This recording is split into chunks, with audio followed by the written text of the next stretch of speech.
প্রবল বৃষ্টি পড়ছে আর সেই সাথে ঝড়ো হাওয়া বইছে। আকাশ কালো মেঘে ভরে গেছে।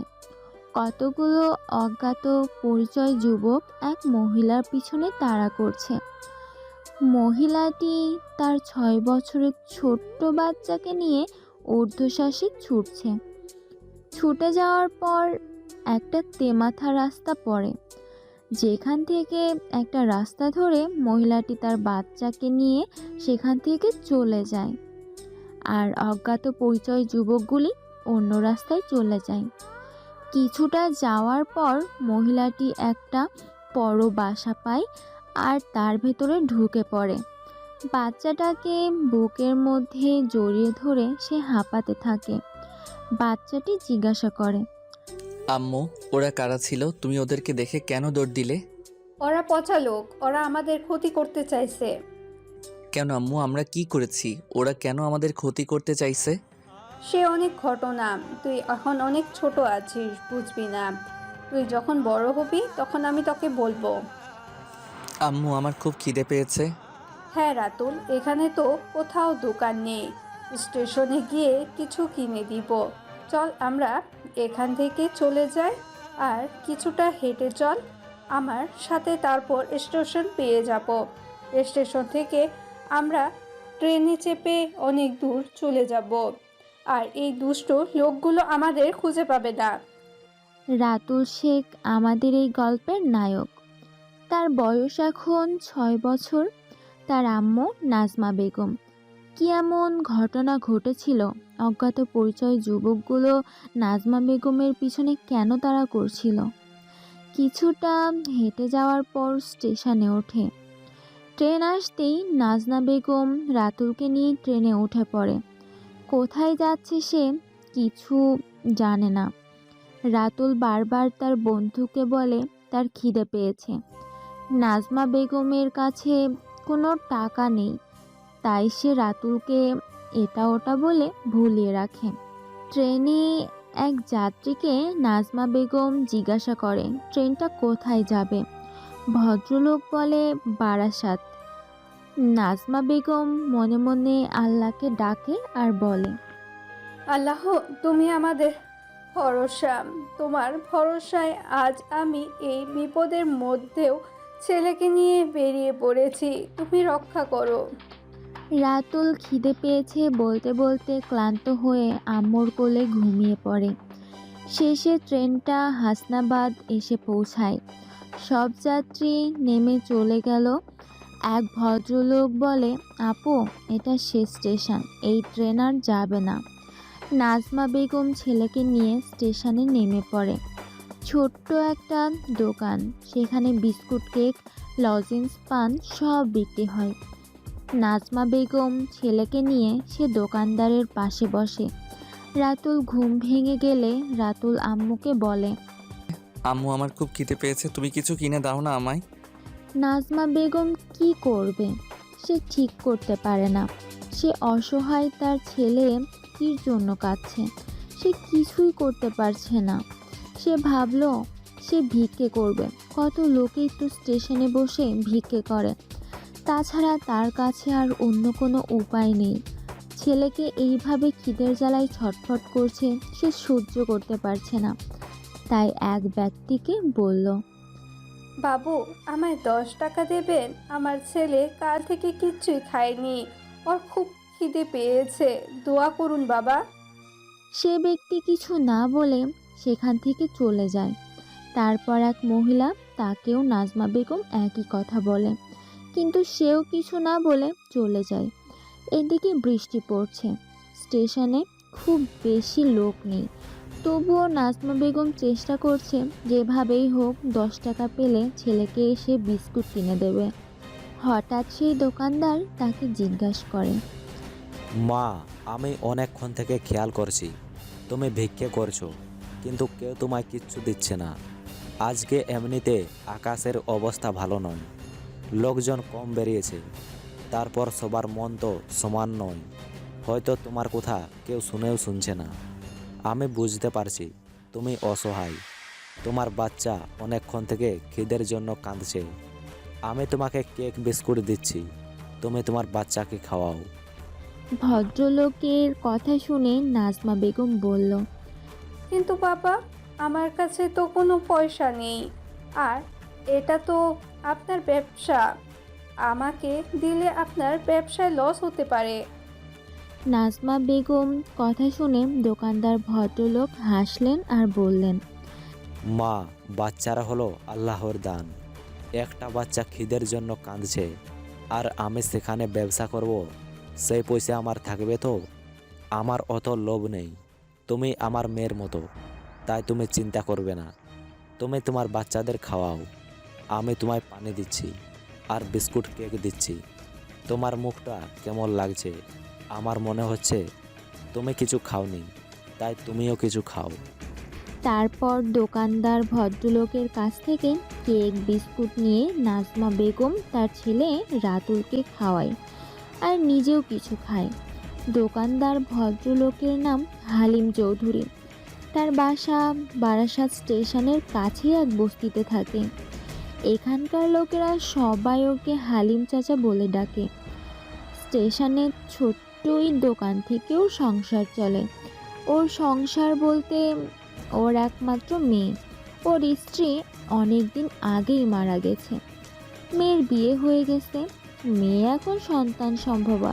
সে এসেছে তোর আব্বুর কাছে। বাচ্চা হওয়ার পর সে আবার শ্বশুরবাড়ি ফিরে যাবে। সে ভদ্রলোক নাজমা বেগমকে জিজ্ঞাসা করলো, মা, তোমার বাসা কোথায়? আর এখানে তুমি কোথায় যাবে? দোকানদারের কথা শুনে নাজমা বেগম কেঁদে ফেললেন আর বলল, বাবা, আমার কেউ নেই। এই ছেলেটাই একমাত্র আমার সম্বল। একে যেভাবেই হোক বাঁচিয়ে রাখতেই হবে। এ আমার শেষ অবলম্বন। কেন মা, তুমি এই কথা বলছো? কি হয়েছে? আমায় খুলে বলো। তুমি তো আমার আরেক মেয়ে। ভদ্রলোকের কথা শুনে নাজমা বেগম কি বলবে কিছু ভেবে পেল না। তবুও তার ভদ্রলোককে কেউ বিশ্বাসী বলে মনে হলো। সে ভদ্রলোককে বলল, আমাদের বাসা দক্ষিণ 24 পরগনা কাকদ্বীপে। আমরা 4 বোন ভাই নেই। আমি তখন ক্লাস 10-এ পড়ি। সে সময় আমাদের ওখানে এক ভদ্রলোকের কাছে একটা কাজের জন্য গিয়েছিলাম। কাজটা হলো একটা এনজিও মেয়েদের নিয়ে সেলাই ট্রেনিং দেওয়া হচ্ছিল।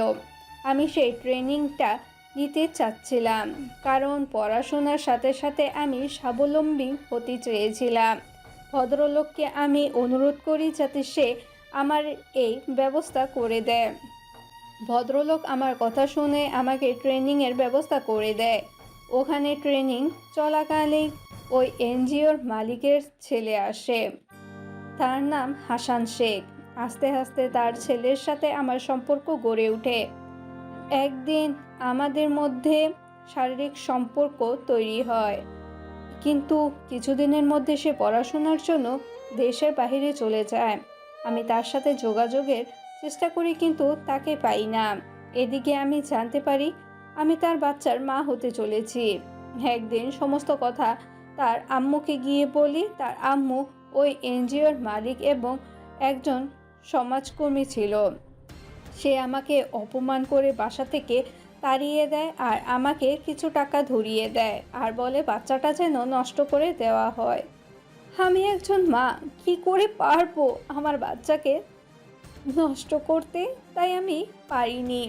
আমার বাসার লোক বিষয়টা মেনে নেয় না। তখন মোটামুটি আমি সেলাই কাজটা শিখে গেছি। আমার মাধ্যমিক পরীক্ষা দেওয়া হয় না। আমি ওখান থেকে আমার এক খালার বাড়ি চলে আসি। সেটা শিয়ালদা স্টেশনের পাশে। খালাকে সব কিছু বলি, তাহলে আমার আশ্রয় দেয়। ওখানেই আমার ছেলে রাতুলের জন্ম। এভাবে কেটে যায় 6টা বছর। হঠাৎ কিছুদিন আগে সেই ভদ্রলোকের সঙ্গে আমার দেখা হয়ে যায়, যে আমাকে সেলাই ট্রেনিংয়ের ব্যবস্থা করে দিয়েছিল। আমার সাথে রাতুল ছিল। আমাদেরকে দেখে চিনতে পারে। আমি বুঝতে পারি আমার বিপদ আসছে। তাই আমি খালাকে গিয়ে বলি, আমার এখানে থাকলে হবে না, আমাকে চলে যেতে হবে। তা না হলে ওরা রাতুলের ক্ষতি করতে পারে। তার 2 দিন পরে কিছু লোক আসে আমার খোঁজ নিতে। আমি রাতুলকে নিয়ে কোনোভাবে সেখান থেকে চলে আসি, তারা আমার পিছু নেয়। আমি ছুটে একটা বড় বাসায় লুকিয়ে পড়ি। তারপর স্টেশনে আসি, যে ট্রেন পাই তাতে উঠে পড়ি। তারপর তো আপনার সাথে আমার দেখা হলো। নাজমা বেগমের সব কথা শুনে দোকানদার ভদ্রলোক নাজমাকে বলে, তোমাকে কোনো চিন্তা করতে হবে না। আজ থেকে আয়েশার মতো তুমি আমার আরেকটা মেয়ে। তুমি আমার বাসায় থাকবে, আর তোমার ছেলেও আমার নাতি। ও আমাদের সাথে থাকবে, আমার কেউ নেই। তারপর নাজমা বেগম রাতুলকে নিয়ে দোকানদারের বাসায় আসে। ওকে দেখে দোকানদারের মেয়ে আয়েশা বলে ওঠে, আব্বু, এই আপুটা কে? আর এই মিষ্টি ছেলেটা কে আব্বু? এটা তোমার একটা আপু, এটা ওরই ছেলে। তাই? আপু, তুমি কেমন আছো? কেমন মিষ্টি ছেলে? কী নাম বাবু তোমার? আয়েশা বেগমের কথা শুনে রাতুল বলল, আমার নাম রাতুল। বাহ, খুব মিষ্টি নাম তো তোমার। তা তুমি কিসে পড়ো? রাতুল কোনো কথা না বলে তার আম্মুর দিকে তাকিয়ে রইল। নাজমা বেগম তারপর থেকেই দোকানদারের বাসায় তার মেয়ের মতো থেকে যায়। ডেলিভারি ডেট চলে আসে, এক ফুটফুটে কন্যা সন্তানের জন্ম দেয়। হসপিটালে নাজমা বেগম আয়েশার মেয়েকে কোলে তুলে খুব আদর করে আর আয়েশাকে বলে, তোমার এই মেয়েটাকে আমি আমার ছেলের বউ করব। ওরা যখন বড় হবে ওদের আমি বিয়ে দিব। নাজমা বেগমের কথা শুনে আয়েশা হাসে, আর কিছু বলে না। তখন নাজমা বেগম আবার বলে, আমার ছেলের নাম রাতুল, আমি রেখেছি। আর তোমার মেয়ের নাম থাক পুতুল। পুতুলের মতোই দেখতে, রাতুলের সাথে মিলিয়ে ওর নাম রেখে দিলাম। তোমার পছন্দ হয়নি আয়শা? খুব সুন্দর। এরপর আয়েশা মেয়েকে নিয়ে শ্বশুরবাড়ি চলে যায়। দোকানদারের শরীর খারাপ করে নাজমা বেগমকে বলে, নাজমা, তুমি তো আমার একটা মেয়ে। আমার শরীরটা ভালো নয়। তুমি বরঞ্চ স্টেশনের দোকানটা একটু সামলাও। ওখানে অনেক মেয়েরা দোকান চালায়, কোনো সমস্যা হবে না। তুমি তোমার মতো করে চালাবে। চাচা, আমি পারবো। কেন পারবে না? এখন তো মেয়েরা অনেক কাজই করে।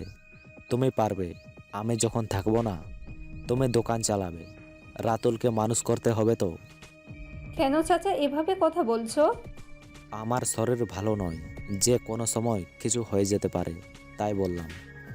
এর 1 বছর পুতুলকে রেখে আয়েশা বেগম মারা যায়। ওর শ্বশুরবাড়ির লোক খুব একটা ভালো ছিল না, তার উপর নানা রকম অত্যাচার করত। সেই সব সহ্য না করতে পেরে সে আত্মহত্যা করে। মেয়ের মৃত্যুর শোক হালিম চাচা মেনে নিতে পারে না। তার কিছুদিন পর সেও মারা যায়। নাজমা বেগম দোকান চালায়, তার সাথে সাথে রাতুলকে মানুষ করে। রাতুল পড়াশোনায় খুব ভালো। দেখতে দেখতে 15 বছর কেটে যায়। আজকে রাতুল পরীক্ষা ছিল, সে বর্ডার সিকিউরিটি ফোর্সে চাকরি করতে চায়। খুব ভালো পরীক্ষা দিয়েছে সে। মাঠ এবং লিখিত পরীক্ষা সকলের ভালোভাবে উত্তীর্ণ হয়েছে। এরপর চাকরির চিঠি আসে, সে ভারত বাংলাদেশ সীমান্তে বর্ডার সিকিউরিটি ফোর্সে জয়েন করে। রাতুল, আমি যে তোকে বললাম, কবে করবি কাজটা? আম্মু, আমার একদম মনে ছিল না। ঠিক আছে, আমি চেষ্টা করব। রাতুল এখন বিএসএফ ক্যাম্পে থাকে। কদিন ধরে নাজমা বেগম ছেলেকে আয়েশাদের বাসায় খবর আনতে বলেছিল, কিন্তু কাজে ব্যস্ত থাকার জন্য রাতুল সময় পায় না। তার মেয়ে ছোট্ট পুতুল আজকে কত বড় হয়েছে। শুনেছে আয়েশা মারা যাবার পর তার স্বামী পুনরায় দ্বিতীয় বিবাহ করেছে। যে মহিলাকে বিয়ে করেছে উনি নাকি এক সন্তানের মা, একটা মেয়ে আছে। তারা নাকি পুতুলকে দেখতে পারে না, আর তার উপরে নানা রকম মানসিক ও শারীরিক অত্যাচার চালায়।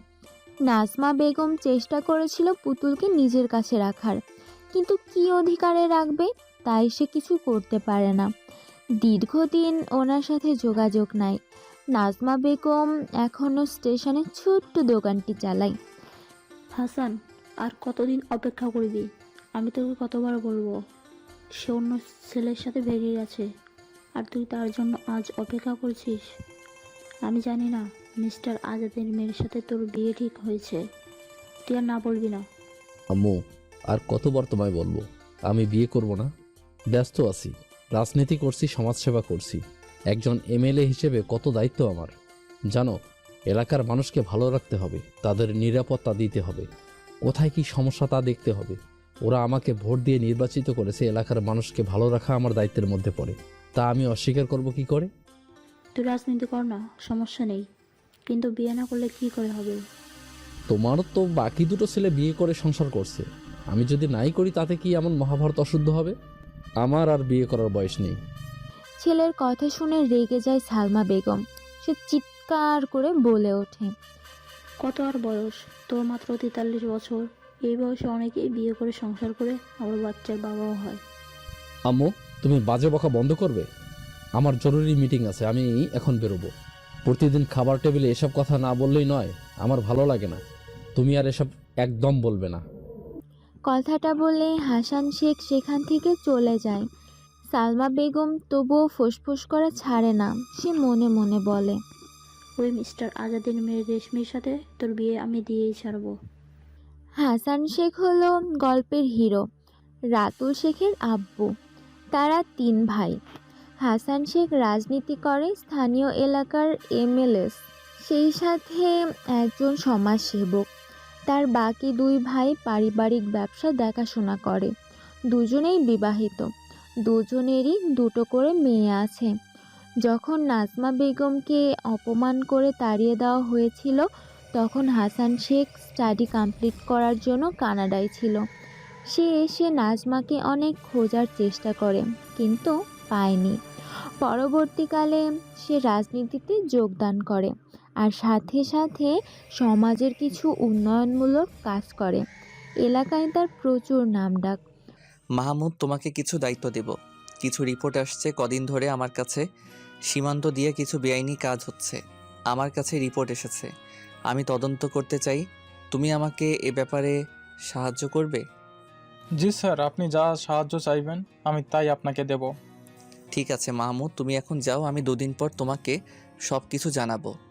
কদিন ধরে রাতুলের কাছে খবর আসছিল, সীমান্ত দিয়ে নাকি কিছু শিশুকে, সেই সাথে কিছু মেয়েকে পাচার করা হচ্ছে। সেই কারণে রাতুল মাহমুদকে দায়িত্ব দিয়েছে। মাহমুদ হলো রাতুলের একজন সহকর্মী। কিছুদিন পর এক ভদ্রলোককে পাচারের অভিযোগে গ্রেফতার করা হয়। ভদ্রলোকের নাম আক্তার হোসেন চৌধুরী। রাতুল আক্তার হোসেনকে জিজ্ঞাসা করে, আপনি কেন এরকম ইললিগ্যাল কাজ করেছেন? আপনার লজ্জা করে না এরকম কাজ করতে? রাতুলের কথা শুনে আক্তার হোসেন কিছু বলে না। সে মাথা হেঁট করে বসে থাকে। তা দেখে রাতুল আরও রেগে যায়। সে বলে, মাথা হেট করলে তাতে শাস্তি কম হবে না? আপনি বলুন, এই কাজের সাথে কারা কারা জড়িত? তাদের কাউকে ছাড়া হবে না, আর আপনাকে তো এর জন্য কঠিন শাস্তি পেতেই হবে। রাতুলের কথা শুনে আক্তার হোসেন কেঁদে ফেলে আর বলে, না স্যার, আমার শাস্তি দেবেন না, আমি কিছু করিনি। আমার যদি কিছু হয়ে যায় আমার পরিবার ভেসে যাবে, বিশেষ করে আমার মেয়ে। ওর কেউ নেই, ওকে ওরা আরও কষ্ট দেবে। যখন করেছিলিস তখন মনে ছিল না? তখন পরিবারের কথা ভাবিসনি? সরকার আমাদের মাইনে দেয় সীমান্তে শান্তি শৃঙ্খলা বজায় রাখার জন্য, আর তোরা বেইমানেরা যত রকমের নোংরা কাজ করছিস আর এলাকার শান্তি নষ্ট করছিস। তোরা মানুষ নয়, এক একটা নরপশু। কিছুদিন ধরে রাতুল জানতে পারে জালটা অনেক দূর পর্যন্ত ছড়িয়ে আছে। সে উপর মহলকে জানায় এবং নিজেই তথ্য সংগ্রহ করে। তোর আব্বুকে বর্ডারের লোক জোর করে আটকে রেখেছে। তুই যেভাবে হোক তোর আব্বুকে ওইখান থেকে ছাড়িয়ে নিয়ে আসবি, তা না হলে তোর অবস্থা খুব খারাপ করে দেব। তোর আব্বু যদি মুখ খুলে আমাদের অনেক ক্ষতি হয়ে যাবে, আর এই ক্ষতির মূল্য তোকেই চোকাতে হবে। কি বললাম, বুঝতে পারলি? আমায় কি করতে হবে আম্মু? কি করতে হবে? এত বড় মেয়েকে বুঝিয়ে দিতে হবে? আমি কি করে বুঝবো আম্মু? তুই ওই জায়গায় যাবি যেখানে বিএসএফ জওয়ানরা পাহারা দিচ্ছে, ওইখানে গিয়ে ওদের সাথে প্রেম করবি, প্রয়োজনে ওদের সাথে শুয়েও পড়বি। তবুও তোর আব্বুকে ওদের কাছ থেকে ছাড়িয়ে আনবি। আমি খবর পেয়েছি তোর আব্বুকে ওইখানেই আটকে রাখা হয়েছে। তুই কালকে ওখানে যাবি। জায়গাটা কোথায়? হাসনাবাদ থেকে একটু যেতে হবে। কখন যাব? রাতের বেলা। রাতের বেলা? হ্যাঁ, তোকে দেখতে শুনতে ভালোই আছে, আর রাতের বেলায় উপযুক্ত সময়। আম্মুর কথা মতো পুতুল যেখানে বর্ডার সিকিউরিটি ফোর্সের কর্মীরা পাহারা দেয় সেখানে পৌঁছে যায়। অপেক্ষা করতে থাকে কারো আসার। কিছুক্ষণ পর রাতুল সেখানে আসে আর পুতুল রাতুলকে দেখে তাকে জড়িয়ে ধরে আর বলে, আপনি এতদিন কোথায় ছিলেন? আমি আপনাকে কত খুঁজছি। আমি আপনাকে ছাড়া বাঁচবো না। প্লিজ আপনি ফিরিয়ে দিবেন না আমাকে। এই অভাগীর আপনি ছাড়া আর কেউ নেই। কি বলছেন আপনি? আর এভাবে আমাকে জড়িয়ে ধরছেন কেন? আপনি কে? আর কি চাই আপনার? আমি আপনাকে চাই, অনেক দিন থেকে চাই। কী সব বলছেন উল্টাপাল্টা কথা? আপনার মাথায় কি কোনো সমস্যা আছে? আমি আপনাকে চিনি না, যান এখান থেকে। শুধু একটা রাত আমাকে একটু ভালোবাসুন না। আমি আপনার জন্য সব কিছু করতে পারবো, শুধু একটা রাত। কথাটা পুতুল শেষ করতে পারল না, তার আগেই রাতুল রেগে গিয়ে ওর গালে একটা চড় মারল। সাথে সাথে পুতুল সেখানেই পড়ে গেল। রাতুলের চিৎকার শুনে তার সহকর্মীরা সেখানে ছুটে আসে আর দেখে পুতুল নিচে পড়ে আছে আর রাতুল রাগে ফুঁসছে। রাতুলকে দেখে তার সহকর্মী মাহমুদ বলে উঠল, কি হয়েছে স্যার, এত চিৎকার করছেন কেন? আর এই মেয়েটাকে কেন এইভাবে পড়ে আছে? মাহমুদের কথা শুনে পুতুল ন্যাকা কান্না শুরু করলেন আর বলল, দেখুন না, এই লোকটাকে আমি ভালোবাসি আর এও আমাকে ভালোবাসে। অনেক মিথ্যা প্রতিশ্রুতি দিয়েছে আমাকে, এমনকি আমার সাথে শারীরিক সম্পর্ক করেছে। আজ আমি ওর বাচ্চার মা হতে চলেছি, সেই জন্য এসেছিলাম ওনার কাছে। কিন্তু উনি মিথ্যা কথা বলছেন আর সব কিছু অস্বীকার করছে। আমি অনেক কষ্টে ওনার ঠিকানা জোগাড় করে এখানে এসেছি। প্লিজ ভাইয়ারা, আমাকে একটু সাহায্য করুন। আপনার বন্ধুকে বোঝান, ও আমার সাথে যেটা করেছে সেটা ঠিক হয়নি। পুতুল চৌধুরী হলো এই গল্পের নায়িকা। তার বাবা আক্তার হোসেন চৌধুরী বিএসএফে জওয়ান, সন্দেহ করে তাকে আটকে রেখেছে। আলিয়া বেগম হলো পুতুল চৌধুরীর সৎ মা। তার এক সৎ বোন আছে। পুতুলের বয়স এখন 17 বছর। সে একবারে দ্বাদশ ক্লাসে উঠেছে। সামনের বছর সে উচ্চ মাধ্যমিক পরীক্ষা দেবে। তার সৎ-আম্ম তাকে দেখতে পারে না। দেখুন স্যার, অত রেগে যাবেন না। আমার মনে হচ্ছে মেয়েটাকে কেউ নিশ্চয়ই পাঠিয়েছে। আপনি মেয়েটাকে নিয়ে আমাদের ক্যাম্পে চলুন, তারপর মেয়েটাকে সব কথা জিজ্ঞাসা করব। কেউ তো আছে পিছনে। তারপর সবাই মিলে রাতুলকে বোঝালো। মাহমুদ পুতুলকে বলল, আপনি আমাদের সাথে আসুন। তারপর সবাই মিলে ভিতরে যায়। পুতুল শুধু এদিক ওদিক তাকিয়ে দেখে কোথায় তার আব্বুকে আটকে রেখেছে। তারপর পুতুল মাহমুদ বলল, আচ্ছা ম্যাডাম, আপনাকে কি কেউ এখানে পাঠিয়েছেন? সত্যি করে বলুন। যদি আপনি সত্যি কথা বলেন তাহলে আমরা আপনাকে ছেড়ে দেব, আর যদি মিথ্যা বলেন আপনাকে আমরা সারা জীবনের জন্য এখানে আটকে রাখবো। দেখুন, আমরা সীমান্ত রক্ষী, সীমান্তে পাহারা দেই যাতে কোনো খারাপ কাজ না হয়। আপনি কেন এখানে এসেছেন? আপনার আসল উদ্দেশ্য কি? যদি আপনি সত্য কথা বলেন তাহলে আমরা আপনাকে কিছু বলবো না, নিঃশব্দে মুক্তি দেব। মাহমুদের কথা শুনে পুতুল কিছুক্ষণ চুপ করে বসে রইল। তারপর সে বলল, আপনারা কেন আমার আব্বুকে এখানে আটকে রেখেছেন? আমার আব্বু কোনো অন্যায় কাজ করেনি। পুতুলের কথা শুনে উপস্থিত সকল চমকে যায়। সেটা দেখে রাতুল বলে, ড্রামা ভালোই জানেন ম্যাডাম। তাহলে এবার সত্যিটা বলুন, আপনার নাম কি আর কোথা থেকে এসেছেন? রাতুলের কথা শুনে পুতুল রাতুলের দিকে তাকিয়ে দেখে, তারপর বলে, আমি কোনো ড্রামা করছি না। আমার আব্বু ছাড়া আমার কেউ নেই। আমার আব্বুকে আটকে রেখেছেন, তাই আমি আপনাদের কাছে এসেছি। রাতুল রেগে যাচ্ছে দেখে মাহমুদ ওকে সরিয়ে দিয়ে নিজে কথা বলে আর জিজ্ঞাসা করে, আচ্ছা, তোমার আব্বুর নাম কি? তোমার আব্বুকে আমরা ধরে রেখেছি এ কথা কে বললো তোমাকে? আমার আম্মু বলেছে বিএসএফ ছেলেরা ধরে রেখেছে তোর বাবাকে, তাই তো আমি আপনাদের কাছে এসেছি। আমার আব্বুর নাম আক্তার হোসেন চৌধুরী, আমার নাম পুতুল চৌধুরী। আমাদের বাসা হাসানাবাদের কাছে। ও বুঝেছি, তাহলে ওই ভদ্রলোক আপনার আব্বু হয়, কিন্তু ওনার নামে শিশু নারী পাচার করার অভিযোগ আছে। আর তা প্রমাণিত। সেই কারণেই আপনার আব্বুকে আমরা জিজ্ঞাসা করার জন্য ধরে রেখেছি। আমার আব্বু নির্দোষ, উনি কখনোই খারাপ কাজ করতে পারেন না। আমার আব্বুকে ফাঁসানো হয়েছে। এতক্ষণ রাতুল কোনো কথা বলেনি। এবার রাতুল বলল, ঠিক আছে, তোমার আব্বু যদি নির্দোষ হয় তাহলে আমরা ওনাকে ছেড়ে দেব, কিন্তু তার জন্য আমাদের 1 সপ্তাহ সময় লাগবে, কারণ বিষয়টা অনেক দূর পর্যন্ত গড়িয়ে গেছে। তদন্ত চলছে। তোমার আব্বু যদি তদন্তে সহযোগিতা করে তাহলে ওকে তাড়াতাড়ি আমরা মুক্তি দিয়ে দেব। তুমি এখন ফিরে যাও, চিন্তা করো না, আমরা তোমার আব্বুর কোনো ক্ষতি করব না। তুমি যদি চাও তাহলে তুমি তোমার আব্বুর সাথে কথা বলতে পারো। হ্যাঁ, আমি আমার আব্বুর সাথে দেখা করব। পুতুলের কথা শুনে রাতুল পুতুলকে নিয়ে ওর আব্বুর কাছে গেল। আব্বুকে দেখে পুতুল তাকে জড়িয়ে ধরে কাঁদতে লাগলো আর বলল, আব্বু, তুমি কেমন আছো? মেয়েকে দেখে আক্তার হোসেন চমকে গেল। সে উদ্বিগ্ন কণ্ঠে জিজ্ঞাসা করলো, তুই কেন এখানে? কে তোকে পাঠিয়েছে? তুই জানলি কি করে আমি এখানে আসি? আম্মু বলেছে বর্ডার সিকিউরিটি ফোর্সের লোকেরা তোমাকে এখানে আটকে রেখেছে, কিন্তু আমি জানি আব্বু তুমি কোনো দোষ করোনি। মেয়ের কথা শুনে আক্তার হোসেন মেয়েকে বলল, তুই ফিরে যা বাসায়, আমার জন্য তোকে চিন্তা করতে হবে না, আমি ভালো আছি।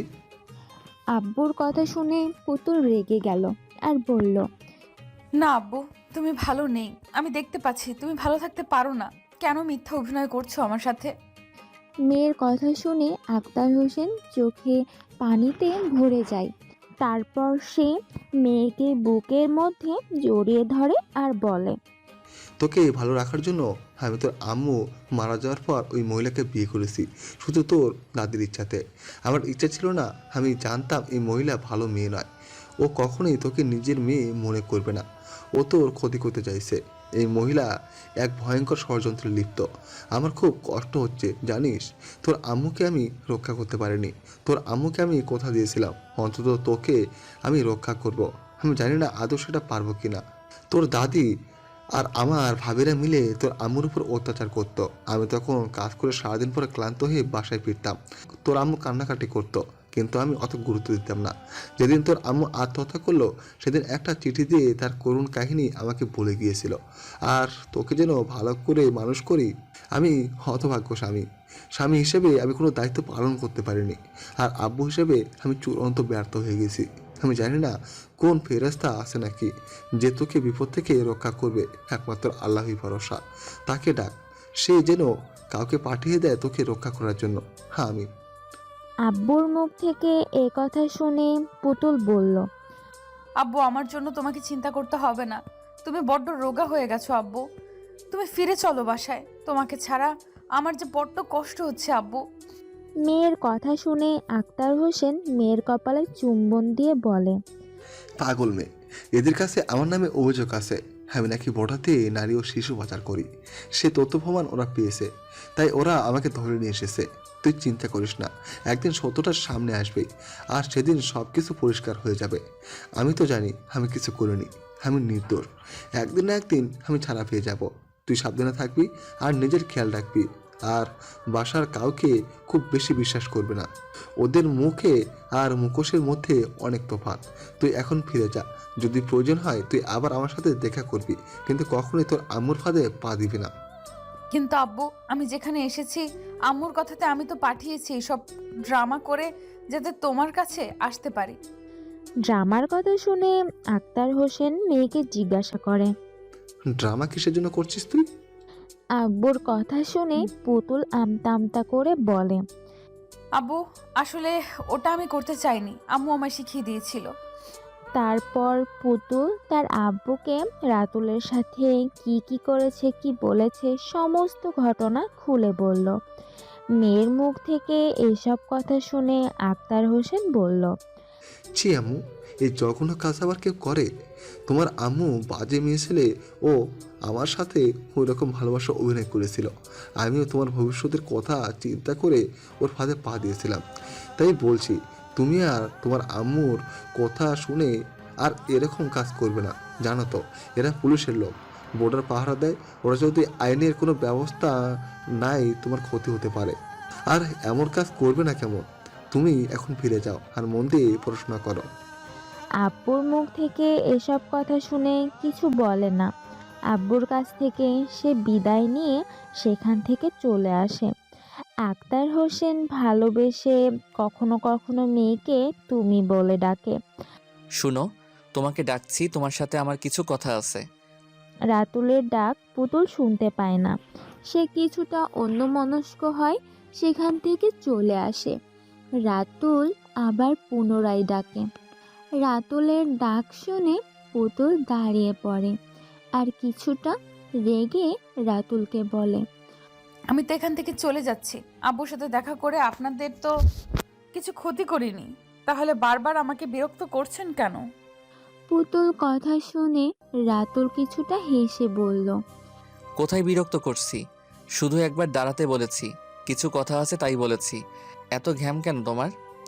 বলে ফেলুন, কি বলবেন, আমার সময় নেই। এতক্ষণ যেটা আমার করছিলে তখন সময় ছিল, আর এখন নেই। রাতুলের কথা শুনে পুতুল জোরহাত করে রাতুলকে বলল, সরি মিস্টার, ভুল হয়ে গেছে, আর কখনো হবে না, ক্ষমা করে দিন। আর যা শাস্তি দেবেন আমি তা মাথা পেতে নেব। পুতুলের বলার ভঙ্গি দেখে রাতুল হেসে ফেলে আর বলে, কিছু হোক আর না হোক, ড্রামা তুমি ভালোই জানো। হ্যাঁ, আমি ড্রামাবাজ, তাতে আপনার কি সমস্যা? বেশ তো আপনি বলেছিলেন, আবার তুমি বলে ডাকছেন কেন? বয়সে ছোট তাই তুমি বলে ডাকছি। সমস্যা বিশেষ কিছু নেই, তোমাকে একা বাসায় ফিরতে হবে না, আমি নিজে তোমাকে দিয়ে আসবো। না, আমি আপনার সাথে যাব না। ভোর হতে চললো, আর কিছুক্ষণ আমাদের এখানে অপেক্ষা করো, কিছুটা পরে সকাল হয়ে যাবে, আমি তোমাকে নিজে বাসায় দিয়ে আসবো। ধন্যবাদ, আমি একাই এসেছি, একাই যাব, কারো সাহায্য লাগবে না। একা আসতে পারো, কিন্তু তোমাকে দিয়ে আসার দায়িত্ব আমার। বেশি কথা বলবে না, আমাদের সময়ের দাম আছে। চুপচাপ চলো আমার সাথে। এখন ভোর 4টা বাজে, সকাল 6টার মধ্যে আমরা এখান থেকে বেরিয়ে যাব। পুতুল রাতুলের উপর কিছু কথা বলে না। সেও মনে মনে চাইছিল কেউ তাকে দিয়ে আসুক, আর যদি পুলিশের লোক সাথে থাকে তার সুবিধা হবে। তা না হলে তার আম্মু হয়তো সাথে সাথে তার গায়ে হাত তুলবে। পুলিশের লোক যদি বুঝিয়ে বলে তাহলে তার আম্মু হয়তো তাকে কিছু বলবে না। এদিকে আসল কারণ হলো, পুতুল যখন তারা আব্বুর সাথে কথা বলছিল সে রুমে সিসিটিভি ক্যামেরা ছিল, আর সেখানে কি হচ্ছে সব কিছু রাতুল ও তার সহকর্মীরা শুনেছিল। তাদের মনে হচ্ছে আক্তার হোসেনকে গ্রেফতার করে তারা ভুল করেছে। কোনো একটা জায়গায় তার মিসেস অর্থাৎ পুতুলের আম্মু দায়ী। সেই জন্য রাতুল চাইছিল পুতুলকে বাসায় পৌঁছে দেওয়ার অজুহাতে সেই মহিলার সাথে কথা বলার। সকাল 6টা বাজলে রাতুল পুতুলকে নিয়ে পুতুলদের বাসার উদ্দেশ্যে রওনা হয়। রাস্তায় রাতুল পুতুলকে জিজ্ঞাসা করে, তোমার নাম কি? পুতুল কোনো কথা বলে না। রাতুল পুনরায় তাকে জিজ্ঞাসা করলে পুতুল চিৎকার করে বলে, কতবার বলবো পুতুল চৌধুরী, পুতুল চৌধুরী, পুতুল চৌধুরী? আর বলতে পারবো না। ভালো করে আমার নামটা মনের মধ্যে রেখে দেবেন, ভবিষ্যতে কাজে লাগবে। রাতুল হাসতে হাসতে বলে, তাই নাকি ম্যাডাম? তা ভবিষ্যতে কি কাজে লাগবে? রাতুলের প্রশ্নের কোনো উত্তর না দিয়ে পুতুল চুপচাপ বসে থাকে। রাতুল পুনরায় তাকে জিজ্ঞাসা করে, তুমি কিসে পড়ো? প্রেমে পড়ি। কথাটা আস্তে করে বলল। রাতুল শুনতে পায়। সে কাশতে শুরু করে, তারপর প্রসঙ্গ পাল্টে বলে, তোমার এখন কত বছর বয়স? রাতুলের কথা শুনে পুতুল বলে, মেয়েদের বয়স আর ছেলেদের ইনকাম জানতে নেই, আল্লাহ পাপ দেয়। পুতুলের কথা শুনে রাতুল জোরে হেসে ওঠে আর বলে, কে বলল? আমাকে যা জিজ্ঞেস করেছেন। কোনো মেয়েকে বয়স জানতে চাইবেন না। আপনি আইনের লোক হলে আপনাকে কঠোর শাস্তি পেতে হবে। কোনো কোর্ট আপনাকে বাঁচাতে পারবে না, আর কোনো উকিলও আমার পাশে দাঁড়াবেন না। পুতুলের কথা শুনে রাতুল কৌতূহল দমন করতে পারে না। পুতুলকে বলল, তাই নাকি? তা কি শাস্তি দেবে কোর্ট আমায়? আপনার শাস্তি হলো সেই মেয়েটাকে বিয়ে করতে হবে। তাই বুঝি? কথা বলতে বলতে তারা পুতুলদের বাসার কাছে চলে আসে। পুতুল বলে, স্যার, সামনে মোড়ে মাথায় গাড়িটা দাঁড় করাবেন। ভেতরে গাড়ি ঢুকবে না, কিছুটা গেলেই আমার বাসা, আর ওখানে আমাকে নামিয়ে দেবেন। পুতুলের কথা মতো রাতুল গাড়িটা দাঁড় করায়। পুতুল গাড়ি থেকে নেমে পড়ে। রাতুল তার পিছু নাই। পুতুল বলে, স্যার এখন আসছি, আপনি সাবধানে যাবেন আর আমার আব্বুর দিকে একটু খেয়াল রাখবেন। কিন্তু আমি তো তোমার সাথে তোমাদের বাসায় যাব। কেন? তোমার আম্মুর সাথে দরকার আছে। তুমি সারা রাত কোথায় ছিলে সেই কারণে যদি তোমাকে বকাবকি করে, তাই আমি তোমার আম্মুকে বুঝিয়ে বলবো। ও আচ্ছা, ঠিক আছে, আসেন আমার সাথে। রাতুল পুতুলের সাথে তাদের বাসার ভেতর ঢোকে। দেখে দুটো মাত্র রুম, ইটের গাঁথুনি দিয়ে উপরে টালির ছাউনি। পুতুলকে দেখে তার আম্মু বলে ওঠে, এসো মহারানী, তোমায় কী কাজ দিয়েছিলাম তুমি ঠিক করেছো তো? আলিয়া বেগম ভেবেছিল পুতুল একা ফিরে এসেছে, তাই পুতুলের সাথে রাতুলকে দেখে সে জিজ্ঞাসা করে, স্যার আপনি? হ্যাঁ, আমি বর্ডার সিকিউরিটি ফোর্সে চাকরি করি, আর আমি আপনার স্বামীকে গ্রেফতার করেছি। কিছু তদন্ত করার জন্য আমি আপনার কাছে এসেছি। রাতুলের কথা শুনে আলিয়া বেগম প্রথমে ভয় পেয়ে যায়, তারপর কিছুটা স্বাভাবিক হয়ে বলে, হ্যাঁ স্যার বলুন, আপনারা কি সাহায্য চাইছেন? আপনি যদি সত্যি কথা বলেন তাহলে কিন্তু আপনার স্বামীকে আমরা ছেড়ে দেব। দেখুন স্যার, আমার স্বামী দোষ করেছে কি না করেছে সেটা তদন্ত করলেই জানতে পারবেন। আপনারা বুঝে নেবেন, কিন্তু এর সাথে বিন্দু মাত্র আমার যোগ নেই, আমি এটা জোর গলায় বলতে পারি। আলিয়া বেগম কথা শুনে রাতুল হাসতে হাসতে বলে, ম্যাডাম, আমি কখন বললাম আপনি জড়িয়ে আছেন? রাতুলের কথা শুনে আলিয়া বেগম আমতা আমতা করে বলে, না মানে সেরকম কিছু নয়, আমি এমনিই বললাম। ম্যাডাম, আমি কিছু জানতে এসেছি। কথাটা বলে রাতুলের চোখ যায় দেয়ালে টাঙানো একটা ফটোর দিকে। সেখানে দেখে একজন ভদ্রলোক একটা 7-8 বছরের বাচ্চা মেয়েকে নিয়ে দাঁড়িয়ে আছে। ফটোটা দেখে রাতুল চিনতে পারে তার বাসায় তার আম্মুর কাছে এরকম একটা মেয়ের ফটো আছে। রাতুল সন্দেহ দূর করার জন্য আলেয়া বেগমকে বলেন, ম্যাডাম, বলছি দেয়ালে টাঙানো ফটোটা কার? আলেয়া বেগম প্রথমে ভয় পেয়ে গিয়েছিল, ভেবেছিল রাতুল হয়তো তাকে কিছু জিজ্ঞাসা করতে পারে, কিন্তু অন্য প্রশ্ন করায় আলেয়া বেগম চোখ বুজে দীর্ঘশ্বাস নিল। তারপর ফটোর দিকে তাকিয়ে বলল, কোন ফটোটার কথা বলছেন স্যার? ওই যে এক ভদ্রলোক একটা বাচ্চা মেয়ের হাত ধরে দাঁড়িয়ে আছে, ওইটা কার ছবি? কার আর হবে স্যার, এই অলক্ষী অপয় আর ওর আব্বুর। আলিয়া বেগমের কথা রাতুলের ঠিক বুঝতে পারে না। সে আলিয়া বেগমকে জিজ্ঞাসা করে, আমি ঠিক বুঝতে পারলাম না ম্যাডাম, আমি কাদের কথা বললেন? রাতুলের কথা শুনে আলিয়া বেগম কিছুটা চিৎকার করে বলে উঠলেন, কার কথা আর বলবো, ওই যে আপনার পাশে দাঁড়িয়ে আছে, মুখ কাচুমাচু করে, ওর আম্মু নাকি আদর করে পুতুল নাম দিয়েছিল, ওই পুতুল আর ওর আব্বুর। রাতুল তখন আর চোখে পুতুলের দিকে তাকিয়ে দেখল পুতুল মাথা নিচু করে দাঁড়িয়ে আছে। রাতুল সব বুঝতে পারে। সে একটু মিষ্টি হাসি দিয়ে বলে, ঠিক আছে ম্যাডাম, ধন্যবাদ। আপনাকে আর কিছু জিজ্ঞাসা করব না। আপনার স্বামীকে খুব তাড়াতাড়ি আমরা ছেড়ে দেব। আমার মনে হচ্ছে মিথ্যে সন্দেহ করা হয়েছে আপনার স্বামীকে। আমরা দুঃখিত। কথাটা বলে রাতুল বেরিয়ে আসতে চাইলে আলেয়া বেগম বলে, স্যার একটু বসলে হতো না, আপনার জন্য চা বানাচ্ছি। গরিবের বাসায় সকালবেলা এসেছেন, একটু নাস্তা করে যান। রাতুল একবার ভাবলো তার কি খাওয়া ঠিক হবে, তবু খাবার অজুহাতে কিছুক্ষণ থাকতে পারবে, আর এই মহিলার রূপ সে দেখতে পাবে। তাই সে বলল, ঠিক আছে ম্যাডাম, আমি অপেক্ষা করছি, চা করুন। সারা রাত ঘুম হয়নি, মাথা টিপটিপ করছে, একটু চা হলে ভালোই হয়। রাতুলের কথা শুনে আলেয়া বেগম বলল, সে কি স্যার, আপনার মাথা টিপ টিপ করছে, আগে বলবেন তো। দাঁড়ান, আমার বড় মেয়েকে ডাকছি, ও ম্যাসাজ করে দিচ্ছে, কিছুক্ষণ পরেই আপনার মাথা টিপ টিপ কমে যাবে। আমার মেয়ে ম্যাসাজ পার্লারে কাজ করে। কথাটা বলে আলেয়া বেগম মিনা মিনা বলে ডাকতে শুরু করে। মিনা হলো আলেয়া বেগমের আগের পক্ষের মেয়ে।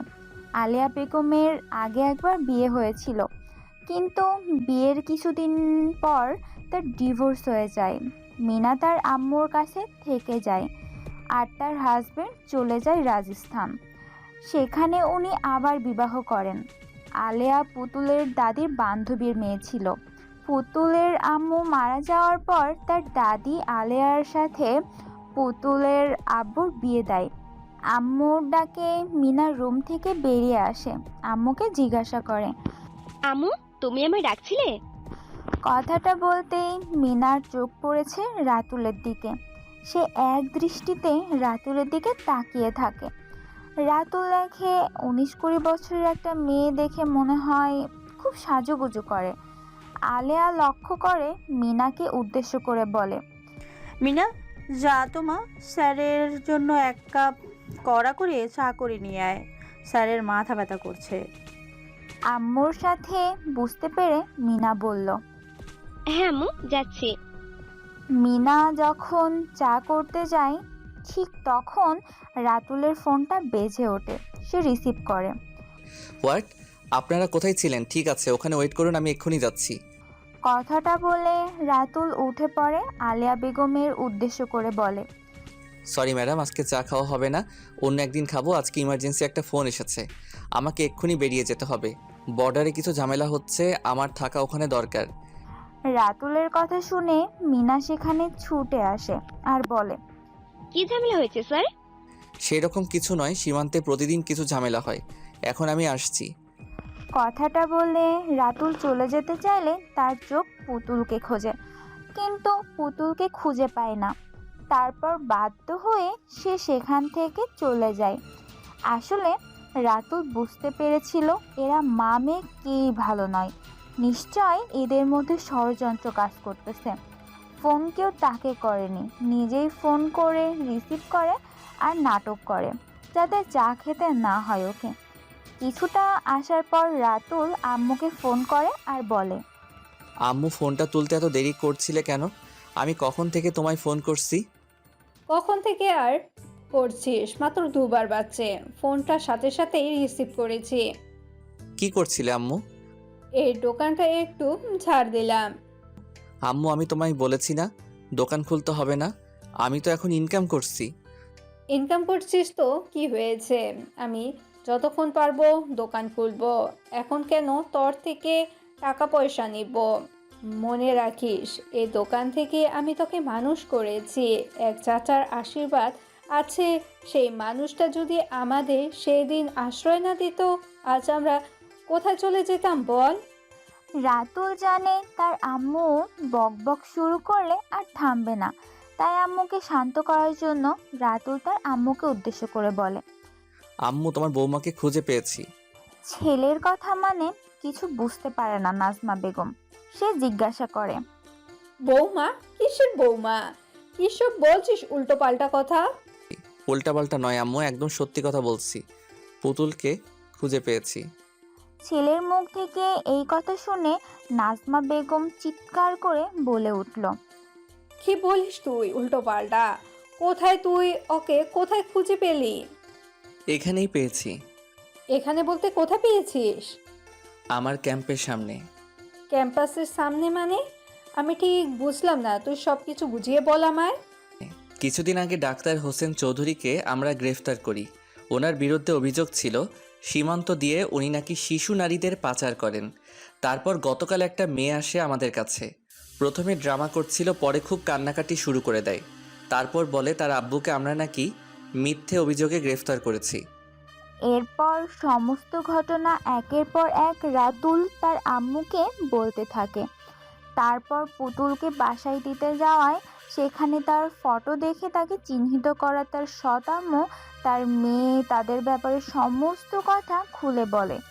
সমস্ত ঘটনা শুনে নাজমা বেগম বলে, রাতুল, তুই যখন ওকে খুঁজে পেয়েছিস আর ওকে হারিয়ে ফেলিস না। ও তোর বাগদত্তা, ওকে রক্ষা করা তোর দায়িত্ব। আমার মনে হচ্ছে সৎ আম্মু ও তার মেয়ে ওরা ভালো মানুষ নয়, ওরা নিশ্চয় পুতুলের ক্ষতি করবে। তোর উচিত ওকে রক্ষা করা। আম্মু, তুমি নিশ্চিন্ত থাকো, আমি থাকতে পুতুলের কোনো ক্ষতি করতে দেব না। আমি ওর বাসার পাশে একটা লোককে নিয়োগ করেছি, সে সমস্ত খবর আমাকে দেবে। হাই হাসানজি, কেমন আছেন? ভালো আছি। আপনার আম্মু আমাকে আপনার সাথে দেখা করতে বলেছে। কেন দেখা করতে বলেছে? ন্যাকা, জানে না যেন আপনার সাথে আমার বিয়ের কথা হচ্ছে। ও তাই বুঝি? আমি তোমাকে বলে দিয়েছি আমার পক্ষে বিয়ে করা সম্ভব নয়। কিন্তু কেন? আমি কি আপনার অযোগ্য? যোগ্য কি অযোগ্য সেটা পরের বিষয়, আমি তো বিয়েই করব না। কেন বিয়ে করবেন না? আপনার দুই ভাই বিয়ে করে সংসার করছে, আপনারও করা উচিত। ওটা আমার ব্যক্তিগত ব্যাপার, আমি এই বিষয়ে কারোর মতামত চাই না। সরি, এখন আপনি আসতে পারেন। আমার থেকে কোনো ভালো মানুষকে আপনি বিয়ে করে সংসার করুন। আপনার মতো ভালো মানুষ কোথায় পাবো বলুন? ক্ষমতার লোভ বড় লোভ, ক্ষমতার পাশে থাকতে আপনাদের মতো সুন্দরীদেরও জুড়ি মেলা ভার। কিন্তু ম্যাডাম, আপনি ভুল জায়গায় ট্রাই করেছেন, তাই বলছি সাবধান। কথাটা বলে হাসান শেখ সেখান থেকে চলে যায় আর রেশমি হাসান শেখের চলে যাওয়া দেখে তাকিয়ে থাকে। হাসান শেখের আম্মু রেশমিকে পছন্দ করেছে হাসানের সাথে বিয়ে দেবে বলে। রেশমির আব্বু রাজনীতি করে, কিন্তু রাজনীতি করলেও এখন পর্যন্ত বিধায়ক টিকিট পায়নি, সেই স্থানীয় একটা নেতা হিসেবে শুধু পরিচিত পেয়েছে, আর কিছু পায়নি। কিন্তু হাসান নিজের যোগ্যতায় বিধায়ক নির্বাচিত হয়েছে, সমাজে যথেষ্ট প্রভাব আছে, তার প্রত্যেকটা মানুষ তাকে শ্রদ্ধা করে, সে বিপদে আপদে প্রতিটা মানুষের পাশে দাঁড়ায়, বস্তির উন্নয়নে তার অবদান আছে, এলাকার প্রতিটা মানুষ তাকে আল্লাহর দূত হিসেবে চেনে। এদিকে রেশমি একজন ডিভোর্সি মেয়ে, সেই সাথে সে মডেলিং করত, বর্তমানে সে রাজনীতিতে যোগ দিয়েছে। বিয়ে হয়েছিল কিন্তু স্বামীর সাথে বনিবনা হয়নি, তারপর সে বাবার বাসায় চলে আসে। কিরে পুতুল, বিএসএফ এর লোকটা যে বলে গেল তোর আব্বুকে ছেড়ে দেবে, তো এখনো ছেড়ে দিচ্ছ না কেন? পুতুল যখন সবেমাত্র ইংরেজি বইটা হাতে নিয়েছে, তার আম্মুর মুখ থেকে এই কথা শুনে পুতুল বলল, আমি কি করে জানবো? ওই ভদ্রলোক তো আমাকে সব বলে গেছে, আমাকে তো কিছু বলেনি। কেন, তুই শুনিসনি লোকটা বলে গেল তোর আব্বু নাকি নির্দোষ, ছেড়ে দেবে তোর আব্বুকে? না, আমি শুনিনি। একটা থাপ্পড় মারলে সব মনে পড়ে যাবে। ওটাই তো শুধু পারো। পুতুলের কথাটা শেষ হওয়ার আগেই মিনা গিয়ে পুতুলের গালে একটা চড় মারে। ঠিক সেই সময় বাসায় ওর আব্বু প্রবেশ করে। পুতুলকে এভাবে চড় মারতে দেখে তার আব্বু চিৎকার করে বলে, মিনা, তোকে আমি কতবার বলবো পুতুলের গায়ে হাত তুলবি না? ও, তুমি চলে এসেছো? কথাটা বলার সাথে সাথে রাতুল আক্তার হোসেনের সাথে বাসায় প্রবেশ করে। রাতুলকে এভাবে দেখবে আলেয়া বেগম সেটা বুঝতে পারেনি, তাই প্রথমে থতমত খেয়ে যায়, তারপর একটু স্বাভাবিক হয়ে বলে, স্যার আপনি? কেন, অসময় এসে পড়লাম বলে অসুবিধা হচ্ছে? অসুবিধা হবে কেন? আপনি আমাদের গেস্ট, একবার কেন 100 বার আসবেন। একটু জানিয়ে দিলে ভালো হতো, তাহলে আপনাকে যত্ন করার আর একটু সুযোগ পেতাম। উনি তো এতদিন বাসায় ছিলেন না, সেজন্য বাসায় ভালো মন্দ এত কিছু রান্না হয়নি। আপনি আজকে আমাদের সাথে লাঞ্চ করবেন, আমি আয়োজন করছি। সেদিন তো নাস্তা না করে চলে গেলেন। জানেন আপনি চলে যাওয়ার জন্য মিনা কত কষ্ট পেয়েছে? আলিয়া বেগমের কথা শুনে রাতুল বলল, আমি নাস্তা করিনি বলে উনি কষ্ট পেয়েছেন, কিন্তু কেন? এতে কষ্ট পাবার কি আছে? ঠিক আছে, আজকে আমি চা খাবো। আর পুতুল, তুমি আমার জন্য চা পানি নিয়ে আসো, তোমার আব্বুও খাবে। রাতুলের কথা শুনে আক্তার হোসেনও বলেন, হ্যাঁ আম্মু, একটু ভালো করে চা করো, অনেকদিন তোর হাতে চা খাইনি। হ্যাঁ আব্বু, আমি এক্ষুনি যাচ্ছি। পুতুল, চায়ের একটু মিষ্টি কম দিবে, আমি আবার খুব মিষ্টি খেতে পারি না। পুতুল রান্নাঘরে চা করতে চলে গেলে রাতুল মিনাকে উদ্দেশ্য করে বলে, তারপর ম্যাডাম, আপনার পার্লার কেমন চলছে? রাতুলের কথা শুনে মিনা একটু চমকে যায়, তারপর বলে, কেন স্যার? গতবার এসেছিলাম, আপনার আম্মু বলছিল আমি নাকি পার্লারে কাজ করেন, তাই জিজ্ঞাসা করছিলাম কেমন চলছে। ভালো। কথা শেষ হতে না হতেই পুতুল চা করে নিয়ে রাতুলের সামনে দেয়। চায়ে মুখ দিয়ে পুতুলের উদ্দেশ্যে বলে, জানো পুতুল, আমি ভাবছি তোমাকে আমাদের বাসায় নিয়ে যাব। তোমার চাটা খুব সুন্দর হয়েছে। আমার আম্মুর তোমার হাতে চা খেয়ে প্রশংসা করবে। আম্মুকে বলবো তোমার কথা। রাতুল যখন পুতুল প্রশংসা করছিল তখন পাশ থেকে আলেয়া বেগম বলে ওঠে, কি বলছেন স্যার? ওর থেকে আমার মেয়ে বিনা অনেক ভালো চা করে। আলেয়া বেগমের প্রশ্নের কোনো উত্তর দেয় না। তারপর পুতুলকে উদ্দেশ্য করে বলে, তুমি আজ স্কুলে যাবে না? না, আজকে ভালো লাগছে না। অনেক দিন পর আব্বু বাসায় ফিরেছে। আজকে যাব না, কাল থেকে যাব। রাতুল যখন পুতুলের সাথে কথা বলছিল তখন আলেয়া বেগম বলে, আর পড়াশোনা করতে হবে না, ওর বিয়ে দেওয়া হবে। আলেয়া বেগমের কথা শুনে রাতুল বলল, ওর এখন কত বয়সে বিয়ে দিবেন? তাছাড়া এখন তো বড় আপু আছে, ওর বিয়ে না হলে ছোট বোনের বিয়ে হবে কি করে? বড় আপু, আপনি কার কথা বলছেন? আমার মেয়ে মিনার কথা। ও মাস গেলে কত টাকা ইনকাম করে জানেন? আর ও কি করে? কিছুই করে না, সারাদিন পাড়া ছেলেদের সাথে মাখামাখি করে। ওরা আমার ছোট ভাই, আমি ওদের সাথে খেলাধুলা করি। ওদের মনে তোমাদের মতো অত পাপ নেই। দেখছেন কেমন বড়দের মুখের উপর কথা বলে? ওপার রাজু ওকে পছন্দ করেছে, শুধু ওর আব্বু আসার অপেক্ষায় ছিলাম। সামনের সপ্তাহে বিয়ে দিয়ে দেব। কে রাজু? কলমিস্ত্রি রাজু তোমার মেয়েকে পছন্দ হয়েছে। ওরা বাসায় এসেছিল প্রস্তাব নিয়ে, আমি ওদের হ্যাঁ বলে দিয়েছি। সামনের সপ্তাহে বিয়ে। আমার মেয়ের বিয়ে ঠিক করার অধিকার তোমাকে কে দিয়েছে? কত বড় ক্ষমতা তার ঠিক নেই। আমার মুখে বড় বড় কথা। ওদের কথাবার্তার মাঝে রাতুল উঠে দাঁড়ায় আর বলে, দেখুন, আপনারা ঝগড়া করবেন না। আমার মনে হয় পুতুলের এখনও 18 বছর বয়স হয়নি, তাই ওর বিয়ে দেওয়া ঠিক হবে না। যদি করেন তাহলে পুলিশ কিন্তু স্টেপ নিতে বাধ্য হবে আপনাদের বিরুদ্ধে। ও যেমন পড়াশোনা করছে, ওকে পড়াশোনা করতে দিন। কথাটা বলে রাতুল ওখান থেকে বেরিয়ে যায়। তার কিছুদিন পর রাতুলের কাছে একটা খবর আসে। সে জানতে পারে পুতুলকে নাকি মোটা দামে বিক্রি করা হবে। আলেয়া বেগম পার্টি ঠিক করে ফেলেছে। রাতুল পুতুল যখন স্কুলে যাচ্ছিল ঠিক সেই সমস্ত রাস্তায় দাঁড়িয়ে ছিল, সেটা পুতুল খেয়াল করেনি। পুতুল কাছে আসতে রাতুল ওকে গাড়িতে জোর করে তুলে নিয়ে যায়। তারপর নিজের কেনা ফ্ল্যাটে গিয়ে তোলে। কিছুক্ষণ পর পুতুলের জ্ঞান ফিরলে সে নিজেকে একটা অপরিচিত জায়গায় দেখতে পায়। সে বুঝতে পারেন তার আম্মু নিশ্চয়ই এই কাজ করিয়েছে।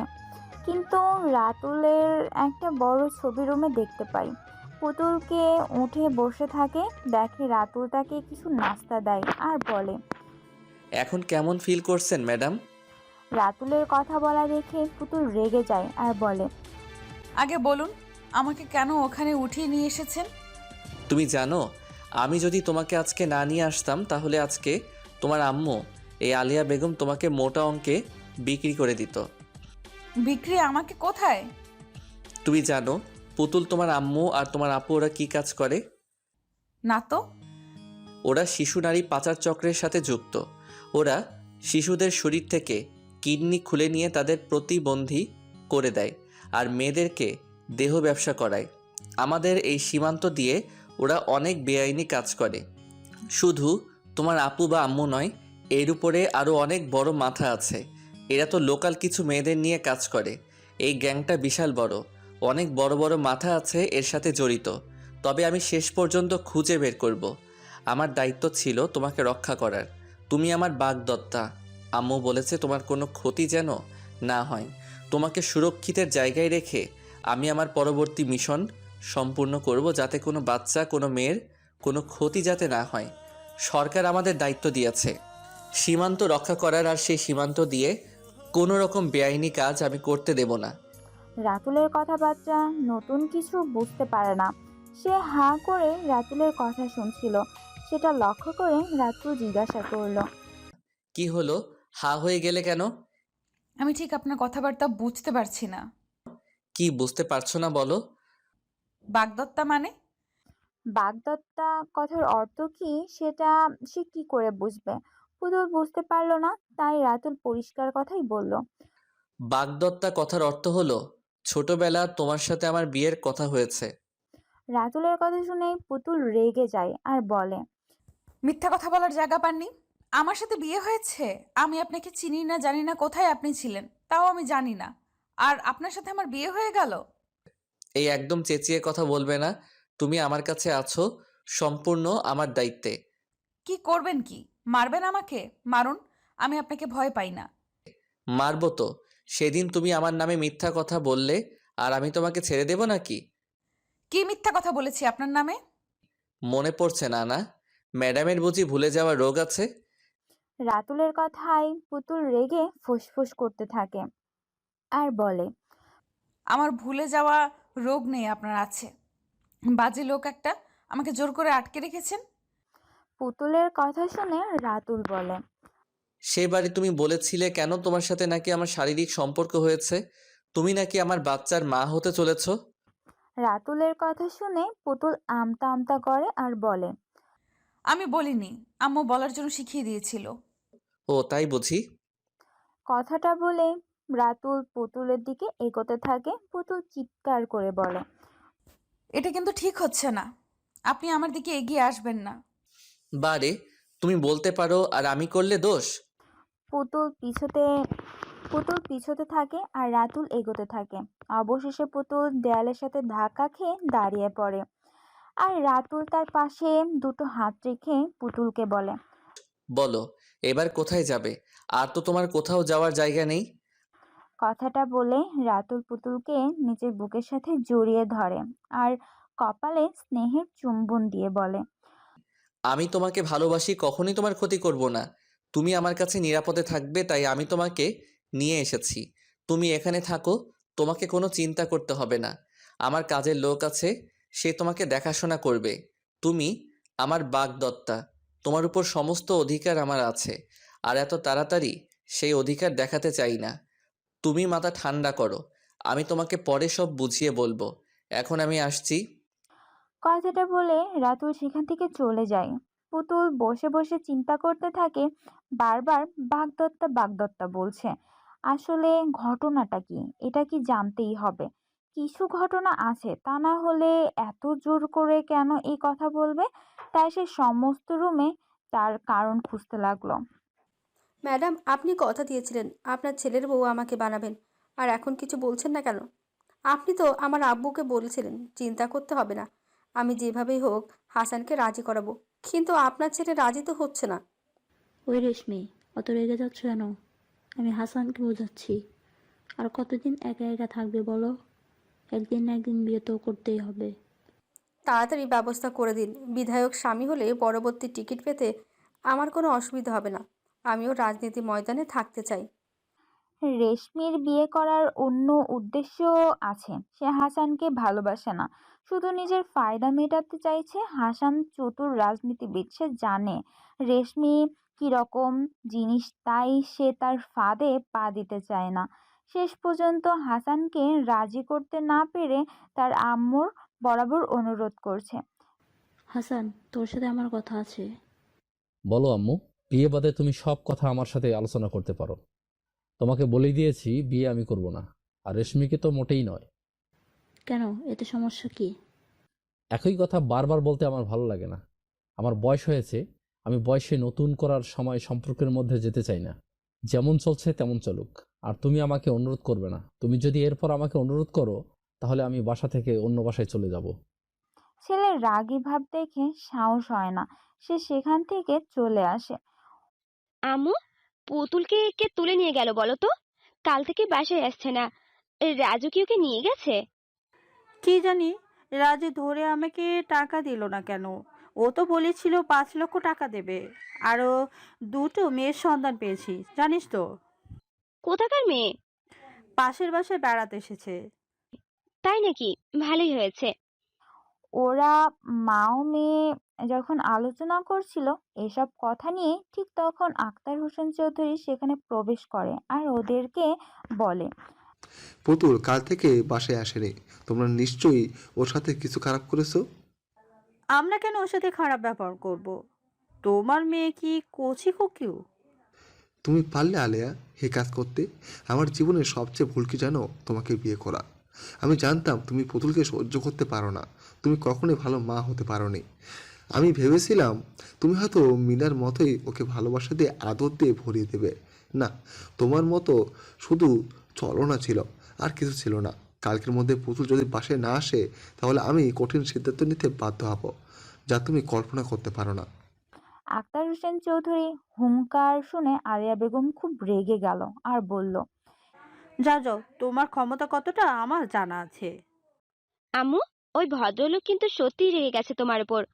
তোমার এই কথা বলা উচিত হয়নি। উনি যদি রাজুর সাথে কথা বলেন, আর রাজু যদি সত্যি পুতুলকে নিয়ে যায়? কিন্তু রাজু তো আমাকে টাকা দেওয়ার কথা ছিল, ওই টাকা তো আমি পাইনি। তাহলে ও কি আমার সাথে বেইমানি করলো? মেয়েটার দামও ছিল 5 লক্ষ টাকার। আমার মনে হচ্ছে রাজু আমাদের সাথে গেম খেলছে। তুমি আজকে রাজুর সাথে দেখা করবে। তুই বলছিস ঠিক আছে, কালকে আমি রাজুর বাসায় যাব। এদিকে রাতুল বাসায় ফিরে দেখে পুতুল সারা রুম ঘেটে তছনছ করে ফেলেছে। রাতুল রুমের অবস্থা দেখে পুতুলকে বলে, রুমের অবস্থা কেন এরকম করেছো? বেশ করেছি, 100 বার করব, 1000 বার করব। জাস্ট 10 মিনিট সময় দিলাম, তার মধ্যে রুম গুছিয়ে ফেলবে, তা না হলে তোমার কপালে দুঃখ আছে। কি করবেন কি আমাকে? পুতুলের কথায় রাতুল কানের কাছে মুখটি নিয়ে গিয়ে ফিসফিস করে বলে, যদি কথা না শোনো তাহলে তোমাকে রোমান্টিক থেরাপি দেব। জানো কেমন জিনিস সেটা?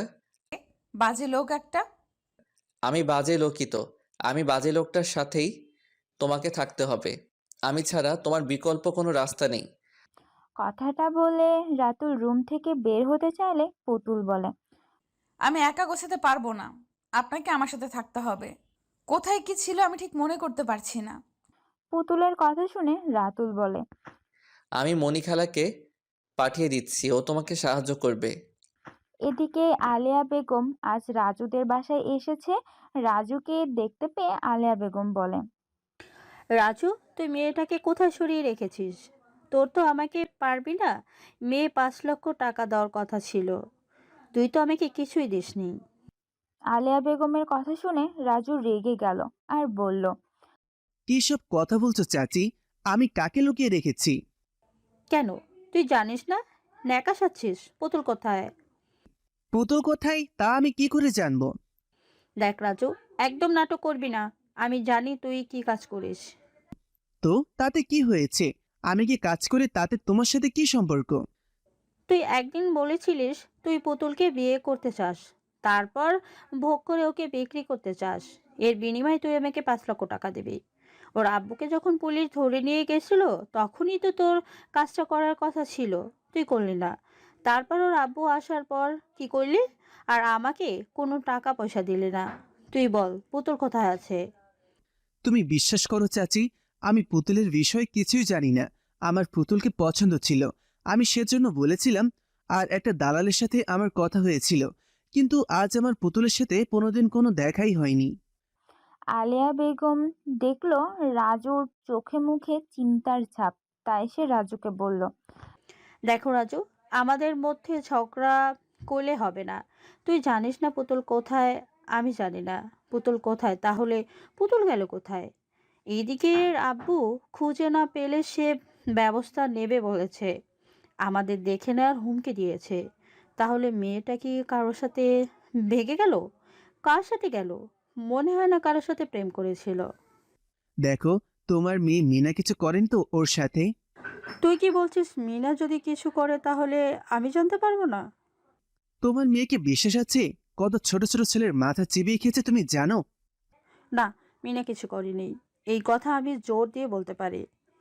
আমি তোমার মেয়েকে বিশ্বাস করিনি। ও পার্লারে কাজ করার নাম করে কত ছেলের সাথে রিলেশন করে তার ঠিক নেই। তাছাড়া ও মেয়েদের দিয়ে অনেক খারাপ কাজ করায়, অনেক মেয়েকে পাচার করতে সাহায্য করেছে। আমার মেয়ে করে আর তুই বুঝি ধোয়া তুলসী পাতা? তুই তো অনেক মেয়েকে বিক্রি করেছিস। তোমার মেয়ের থেকে অন্তত অনেক ভালো মনের মানুষ আমি, তা না হলেই নুন খেয়ে কেউ আবার বেইমানি করে? রাজুর কথায় আলিয়া বেগম রেগে যায় আর বলে, কি বলছিস তুই উল্টাপাল্টা কথা? আমি নুনকে কার সাথে বেইমানি করেছি? কেন, তোমার নিজের স্বামীর সাথে তো তুমি বেইমানি করেছো। আমি পুতুলের আব্বুর কথাই বলছি। নিজের মেয়ে হলো, নাইবা তুমি ওকে গর্ভে ধারণ করলে, তবুও তো তোমাকে আম্মু বলে ডাকে। তুমি কি করে ওকে বিক্রি করার কথা ভাবলে? তোমার মেয়ে মিনা সে এমনিতেই নষ্ট চরিত্রের মেয়ে। কিন্তু পুতুল, পুতুল তো একটা সরল মেয়ে। তোমার লজ্জা করলো না? আমার মনে হচ্ছে মোটা দাম পেয়েছো কোথাও, তাই তুমি বিক্রি করে দিয়েছো। আর এখানে এসেছো আমার সাথে ঝগড়া করতে। আমি নিজে যাব পুতুলের জন্য থানায়, গিয়ে অভিযোগ করব। আর বলবো ওর আম্মু আর ওর আপু ওকে বিক্রি করে দিয়ে পাচার করে দিয়েছে। ও, তুই নামে অভিযোগ করবি আর আমি বুঝি কলা চুষবো? দেখ না আমি তোর কি করি। কথাটা বলে আলিয়া বেগম ওখান থেকে চলে যায়। আম্মু ফোন করে কথা বলছে। হ্যাঁ বল না, কি বলবি? জানো আম্মু, মেয়েটা বড্ড অবুঝ, কিছু বুঝতে চাইছে না। মেয়েটা? কোন মেয়েটা? আমি পুতুলের কথা বলছি। হো, তাই বল। তা ও কি করেছে? আমি ওকে আমার কাছে রেখে দিয়েছি। কেন তোর কাছে রেখে দিয়েছিস? ওর সৎ আম্মু ও তার মেয়ে পুতুলকে বিক্রি করার প্ল্যান করছিল, আর কোথাও পাচার করে দেবে এরকম সিদ্ধান্ত নিয়েছিল। কিন্তু আমি লোকমান্য জানতে পেরে গিয়ে পুতুলকে আমার কাছে রেখে দিয়েছি। আমার মনে হয় ওর কাছে এটা সব থেকে সুরক্ষিত জায়গা। তুমি তো বলেছো আম্মু, পুতুল আমার বাগদত্তা, ওকে রক্ষা করার দায়িত্ব আমার। সে অধিকারে জোরে আমি ওকে আমার কাছে রেখে দিয়েছি। ছেলের কথা শুনে নাজমা বেগম একটু হতাশ হলেন। তারপর ছেলেকে উদ্দেশ্য করে বললেন, তুই এটা ঠিক কাজ করিসনি। তোর কোনো পরিচয় মহিলার কাছে তুই ওকে রাখতে পারতি। যতই হোক তুই একজন পুরুষ মানুষ। একটা ফ্ল্যাটের মধ্যে তোর সাথে ওকে রাখা ঠিক নয়। সমাজের সামনে তুই এখনো ওকে স্বীকৃতি দিসনি। আমি জানি বিয়ের আগে যদি কিছু ভুল হয়ে যায় তার পাপ একটা মেয়েকে ভুগতে হয়। আর আমি তার জ্বলন্ত প্রমাণ। আমি চাই না পুতুলের জীবনে কিছু ঘটুক। আম্মু, তুমি তোমার ছেলেকে এত দুর্বল ভাবো? নিজের ছেলের প্রতি তোমার বিশ্বাস নেই? তুমি আমার আম্মু, অন্তত এইটুকু বিশ্বাস তুমি রাখো আমার উপর। আমি কখনোই পুতুলের কোনো ক্ষতি করব না। আমি জানি না আম্মু, আমার আব্বুকে কি তার পরিচয় কখনো জিজ্ঞাসা করব না। আমি জানি তুমি যেভাবে আমাকে মানুষ করেছো, যে শিক্ষা তুমি আমাকে দিয়েছো, আমার জন্য যে লড়াই তুমি করেছো, আমি কখনো তোমাকে অসম্মান করব না। আজ আমি প্রতিষ্ঠিত হতে পেরেছি, সবটাই তোমার অবদান আম্মু। তোমার শিক্ষায় যেন আমি চলতে পারি। কোনো নারী জাতিকে আমি অসম্মান করব না। আর পুতুলকে যেদিন আমি সমাজের স্ত্রী হিসেবে স্বীকৃতি দিতে পারবো, যেদিন ও আমাকে স্বামী হিসেবে গ্রহণ করবে, সম্পূর্ণ পুতুলের ইচ্ছাতে আমাদের মধ্যে সম্পর্ক তৈরি হবে। তুমি নিশ্চিন্তে থাকতে পারো। আমার বাসায় একজন খালা থাকে, বয়স্ক মহিলা। আমি তাকে মনি খালা বলে ডাকি। ওই পুতুলের দেখাশোনা করে আর পুতুলকে নিজের কাছে রেখেছে। আমি তো বেশিরভাগ সময় ডিউটি নিয়ে ব্যস্ত থাকি, বাসায় থাকি। কতক্ষণ আম্মু? ছেলের মুখে থেকে এসব কথাবার্তা শুনে নাজমা বেগমের মনটা একটু নরম হয়। তারপর ছেলেকে উদ্দেশ্য করে বলে, তুই কিছু মনে করিস না আব্বু, আমাকে ভুল বুঝিস না। সমাজে মেয়েরা এখন অনেক অসহায়। আমাকে অনেক কঠিন সমস্যার সম্মুখীন হতে হয়েছে। সেসব কথা আমি তোকে কি করে বলবো বল? তুই তো আমার ছেলে। আমার সামান্য ভুল আমাকে সারা জীবন মূল্য দিতে হয়েছে। তাই আমি চাই না পুতুলের কোনো ক্ষতি হোক। পুতুলের নানু সেই বিপদে যদি আমাদের পাশে না থাকতো, আজকে হয়তো আমাকেও পতিতালয়ের খাতায় নাম লেখাতে হতো, না হলে আত্মহত্যা করতে হতো।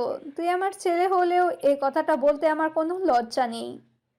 আম্মু, তুমি চুপ করো। কিসব উল্টাপাল্টা কথা বলছো? তুমি আমার কাছে আম্মু, আমার প্রিয়, সব থেকে প্রিয় একজন মানুষ। তুমি তুমি আমার আদর্শ আম্মু, তুমি আমার ভরসা, তুমি আমার সব কিছু। তাই তুমি কখনোই এই কথা বলবে না। ঠিক আছে রাতুল, এখন আমি রাখছি। আর পুতুলের খেয়াল রাখবি, কোনো অবস্থাতেই ওর হাত ছাড়বি না। এখন দোকানে খদ্দের এসেছে, আমি রাতের দিকে তোকে ফোন দিব, কেমন? কথাটা বলে নাজমা বেগম ফোনটা কেটে দেয়। আর মনে মনে ভাবে, ছেলের সামনে এভাবে কথা বলা ঠিক হয়নি। কিন্তু কি করবে সে? সে তো অসহায় ছিল।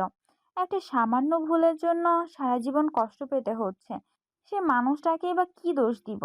সে হয়তো এই ব্যাপারে কিছুই জানে না। সেও তো ভালোবেসেছিল, তার চোখের মধ্যে ভালোবাসা খুঁজে পেয়েছিল, তাই তো নিজেকে সমর্পণ করেছিল। মাত্র 6 মাসের পরিচয় ছিল। কখনো মনে হয়নি তার ভালোবাসার মধ্যে ছলনা আছে। সেও তো জানতো নাজমা বস্তিতে থাকে। সব জেনেই তো সে তাকে আপন করে নিয়েছিল। কথা দিয়েছিল ভবিষ্যতে ঘর বাঁধবে। স্বপ্ন দেখিয়েছিল একে অপরের হাত ধরে থাকবে। কিন্তু কি থেকে কি হয়ে গেল। আজ ছেলের 23 বছর বয়স, সে আজও তার আব্বুকে চোখে দেখল না। মাহমুদ, এখন সীমান্ত আর কোনো ঝামেলা হচ্ছে না। আমরা এখন নিশ্চিন্তে বসে আছি। রাতুলের কথা শুনে মাহমুদ হাসলো আর বলল, তাই তো দেখছি। তারপর হঠাৎ করে একদিন বিস্ফোরণ হবে, দেখবেন সীমান্তে গুলির আওয়াজ শোনা যাচ্ছে। আমাদের কাজ ভাই, আমাদের চালিয়ে যেতেই হবে। স্যার, আক্তার হোসেনের কি খবর? আমি ঠিক জানি না। একদিন ভাবছি ফোন করব, ওনার নাম্বারটা আমার কাছে আছে। একদিন দেখা হয়েছিল ওনার সাথে, কেমন পাগলের মতো হয়ে গেছে, বলছে ওর মেয়েকে নাকি খুঁজে পাওয়া যাচ্ছে না। সেই পুতুল বলে মেয়েটা যে এখানে এসেছিল ওর আব্বুকে খুঁজতে। তাই নাকি? সেরকমই তো বললো। রাতুল পুতুলকে যে নিজের কাছে রেখেছে এই কথাটা কাউকে জানায়নি। তার কোনো সহকর্মী এ ব্যাপারে কিছুই জানে না।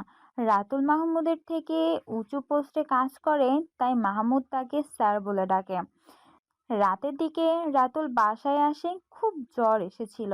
ডিউটি থেকে ছুটি নিয়েছিল। বাসায় এসে সে চুপচাপ নিজের রুমে শুয়ে পড়ে। পুতুল তখন বাসায় কাজের খালাকে বলেছিল, খালা, তোমার বাবু বাসায় ফিরে এলো কেন? ডিউটি নেই? কি জানি আম্মু, আমি তো ঠিক জানি না। বাবু খুব ভালো মানুষ। কি করে বুঝলে? বাবু আমার অনেক উপকার করেছে। আমার মেয়ের বিয়ের সময় বাবু অনেক টাকা দিয়েছে। আমার ভালো ঘর ছিল না, বাবু তৈরি করে দিয়েছে। আমি বুঝতে পারি না তুমি বাবুর উপর কেন রাগ করো। বাবু তো কখনো তোমায় কিছু বলেনি। তোমার আম্মু আপু ওরা নাকি ভালো নয়, বাবু আমাকে বলেছে। সেজন্য বাবু তোমাকে এইখানে রেখে গিয়েছে। ও কখনো তোমার ক্ষতি করবে না। যার মধ্যে এত ভালো গুণ আছে সে কখনো কারো ক্ষতি করতে পারে? তুমি শুধু শুধু বাবুর উপর রাগ করো। আমার মনে হচ্ছে বাবু তোমায় ভালোবাসে, তাই তো তোমাকে নিজের কাছে রেখে দিয়েছে, যাতে কেউ কখনো তোমাকে কিছু করতে না পারে। ভালোবাসে না ছাই, একটা বদমাইশের রাজা শুধু শুধু আমাকে আটকে রেখেছে। এখানে তো তুমি ভালোই আছো। বাসায় ফিরে গিয়ে কি করবে? বাবু তোমার আব্বুর সাথে কথা বলেছে, তোমার আব্বুও ভালো আছে। তোমায় কে বললো খালা? বাবু সেদিন ফোনে কথা বলছিল, আমি শুনেছি। তুমি এখান থেকেই পরীক্ষা দেবে, বাবুই তোমাকে সঙ্গে করে নিয়ে যাবে। তাই নাকি? শুনেও শান্তি। কিছুদিন আগে রাতুল আক্তার হোসেনকে ফোন করে আর বলে পুতুল ভালো জায়গায় আছে, উনি যেন চিন্তা না করে আর নিজের খেয়াল রাখেন। সেই কথাটা মনি খালা শুনে পুতুলকে বলেছে। খালা রাতুলের রুমে গিয়ে দেখে কপালে হাত দিয়ে রাতুল চোখ বন্ধ করে চুপ করে শুয়ে আছে। মনি খালা রাতুলকে জিজ্ঞাসা করে, বাবু তোমার কি শরীর খারাপ? চোখ না খুলে রাতুল জবাব দিল, হ্যাঁ খালা, মাথা টিপ টিপ করছে, জ্বর এসেছে, গা হাতে ভীষণ ব্যথা, একটু কড়া করে চা করে নিয়ে এসো। ঠিক আছে, আমি এক্ষুনি চা করে নিয়ে আসছি। তারপর রান্নাঘরে গিয়ে মনি খালা পুতুলকে বলল, পুতুল, আমি চা করে দিচ্ছি, তুমি বাবুকে দিয়ে এসো। বাবুর ভীষণ মাথা ধরেছে, গা হাতে যন্ত্রণা হচ্ছে, মনে হয় বাবুর জ্বর হয়েছে, ডিউটি থেকে ছুটি নিয়েছে। ও আচ্ছা, ঠিক আছে। তুমি বরঞ্চ একটু বসো খালা, আমি চা করে নিয়ে যাচ্ছি। তুমি পারবে তো? ভালো করে একটু চা করো, যেন বাবুর মাথা যন্ত্রণা কমে যায়। আমি সংসারের সব কাজ করতাম, আর আমি চা বানাতে পারবো না? রান্না করার পর ঘর পরিষ্কার করা, বাসন ধোয়া, জামা কাপড় কাচা সবই তো আমায় করতে হয়। তুমি একটু বসো খালা, আমি চা করছি। তারপর চা করে পুতুল রাতুলের রুমে নিয়ে যায়। প্রথমে ভেবেছিল খালাকে দিয়ে পাঠাবে, তারপর তার কি মন গেল, খালাকে বলল সে নিজে নিয়ে যাচ্ছে। ঘরে গিয়ে পুতুল দেখে রাতুল শুয়ে আছে। পুতুল রুমের আলোটা জ্বেলে দেয়। আলো জ্বালার সাথে সাথে পুতুল চেয়ে দেখে রাতুলের চোখ তখন টকটক লাল বর্ণ হয়ে গেছে। পুতুল চোখের দিকে তাকিয়ে আটকে ওঠে আর রাতুলের কাছে গিয়ে জিজ্ঞাসা করে, কি হয়েছে আপনার? আপনার চোখ এত লাল কেন? কিছু হয়নি, এখানে এসেছো কেন? চা করে নিয়ে এসেছি। ঠিক আছে, রেখে চলে যাও। কথাটা বলে রাতুল চোখ বুজে শুয়ে পড়ে। পুতুল কিন্তু ওখানে দাঁড়িয়ে থাকে। সেটা লক্ষ্য করে রাতুল সেই অবস্থায় বলে, দাঁড়িয়ে আছো কেন? এখান থেকে চলে যাও। পুতুল কোনো কথা না বলে সেখানে দাঁড়িয়ে থাকে। সেটা লক্ষ্য করে রাতুল পুতুলকে ঝাঁঝালো স্বরে বলে, চলে যাও এখান থেকে। রাতুলের চিৎকারে পুতুল কেঁপে ওঠে। আর সে সেখানে দাঁড়িয়ে থাকার সাহস পায় না, সেখান থেকে চলে আসে। পুতুল মনি খালাকে বলে, মণি খালা, তুমি ওপরে যাও আর তোমার বাবুকে মাথায় জলপট্টি দিতে হবে। ওনার মনে হচ্ছে প্রচুর জ্বর, চোখগুলো লাল টকটকে হয়ে আছে। আমায় খুব বকাবকি করছিল, আমি ভয়ে চলে এসেছি। তুমি যাও না খালা, ডাক্তার ডাকতে হবে। বাবুর কাছে তো সবসময় মেডিসিন থাকে। ঠিক আছে, আমি যাচ্ছি, গিয়ে জিজ্ঞাসা করছি। কিছুক্ষণ পর মণিখালা রাতের রুমে ঢুকে তারপর কপালে হাত দিয়ে দেখে খুব গরম। মণিখালা রাতুলকে বলে, বাবু, জ্বরের মেডিসিন খেয়েছো? হ্যাঁ, খেয়েছি। মাথায় একটু জলপট্টি দিয়ে দিই, তাহলে জ্বরটা কমে যাবে। ঠিক আছে, দাও। তারপর মণিখালা রাতুলের কপালে জলপট্টি দিতে থাকে। প্রায় কিছুক্ষণ পর জ্বরটা আস্তে আস্তে কমে রাতুল ঘুমিয়ে থাকে। মণিখালা সেখান থেকে চলে আসে। তার মাঝে পুতুলকে একবার দেখে আসে, কিন্তু সে সাহস পায় না রাতুলের কাছে যাওয়ার। আব্বু আমাকে যেভাবেই হোক এবারে টিকিট পেতেই হবে। আমি হাসানকে সরিয়ে দিয়ে ওর জায়গায় প্রার্থী হব। তুই কি বলছিস? হাসান একজন ভালো প্রার্থীর দল, ওকেই প্রার্থী করবে, তোকে প্রার্থী করবে না। তুই কি ভালো কাজ করেছিস যে এরই মধ্যে রাজনীতিতে ঢুকে বিধায়কের পদে প্রার্থী হতে চাচ্ছিস? এসব নিয়ে তোমাকে চিন্তা করতে হবে না। তুমি দেখো না, এবারে দল আমাকে টিকিট দেবে, ওই হাসানকে দেবে না। তুই যা করবি ভেবেচিন্তে করবি। হাসান দীর্ঘদিন রাজনীতি করছে, তাছাড়াও ও একজন সমাজ কল্যাণমূলক কাজের সাথে যুক্ত। এলাকার মানুষ ওকে ভালোবাসে, ওকে সবাই আল্লাহর প্রতিনিধি হিসাবে জানে। তাই তুই যা করবি ভেবেচিন্তে করবি। ওর সাথে টেক্কা দিতে গিয়ে নিজের বিপদ ডেকে নিয়ে আসবি না। আমি তোর জন্য কিছু করতে পারবো না। আমি দলের একজন সাধারণ কর্মী, আর সেইভাবেই থাকবো। আমি চেয়েছিলাম হাসান তোকে বিয়ে করুক, কিন্তু হাসান কেন জানি তোকে বিয়ে করতে রাজি হচ্ছে না। তোকে শুধু নয়, ও বিয়ে করবে না। ওর আম্মু তোকে পছন্দ করছিল, কিন্তু হাসানের মত নেই বলে ওই মহিলাও পিছু হাঁটলো। রেশমি হাসানকে বিপদে ফেলার জন্য নানা রকম চেষ্টা চালাতে লাগলো। এদিকে রাতুল একটু সুস্থ হয়ে তার আম্মুকে ফোন করে আর বলে, আম্মু, কি করছো? কি করব, ছেলে বড় হয়ে গেছে তাই মাকে ভুলে গেছে। মনে আছে কবে ফোন করেছিলিস? আর আমি ফোন করছি, সুইচ অফ দেখাচ্ছে। আমার কত চিন্তা হয় তুই জানিস? সরি আম্মু, আমার শরীরটা একটু খারাপ হয়েছিল আর ফোনে ব্যালেন্স ছিল না, তাই ফোন সুইচ অফ করে পড়েছিল। ছেলের কথা শুনে আঁতকে ওঠে নাজমা বেগম। সে চিৎকার করে বলে, সে কি রাতুল, তুই আমায় বলিসনি কেন? তুই জানিস তুই সীমান্তে পাহারা দিস, আমার কত চিন্তা হয়। তুমি চিন্তা করো বলে আমি কিছু বলিনি। আমি সরকারি কর্মচারী আম্মু। আমাদের চিকিৎসা ব্যবস্থা সরকার করে। আমাদের ভালো রাখার জন্য সরকার অনেক ভালো পরিষেবা দেয়। আমাকে নিয়ে তোমাকে চিন্তা করতে হবে না। এখন আমি ভালো আছি, সুস্থ আছি আর তোমার সাথে কথা বলছি। তুমি বলো, তুমি কেমন আছো? তুই কিছুদিন ছুটি নিয়ে আমার কাছে আয় না, তোকে খুব আমার দেখতে ইচ্ছে করছে। কতদিন তোকে দেখিনি। আর আমাদের বৌমা পুতুল, ওকে সাথে নিয়ে আসবি। এ জীবনে আর ওর হাত ছাড়বি না। মেয়েটা বড্ড অসহায় রে, তুই ছাড়া আর কেউ নেই। সেজন্য তো আমি তোমায় ফোন করলাম। আমি কালকে যাচ্ছি তোমার কাছে, 1 মাসের ছুটি পেয়েছি। তোমার হাতে বিরিয়ানি খাবো। তুমি যা সুন্দর রান্না করো না, সেই স্বাদ আমি কোথাও খুঁজে পাই না। আর তোমার বৌমা যাবেই আমার সাথে। শুধু আম্মু তোমায় একটা কাজ করে দিতে হবে। বলো, পারবে? কি কাজ রাতুল?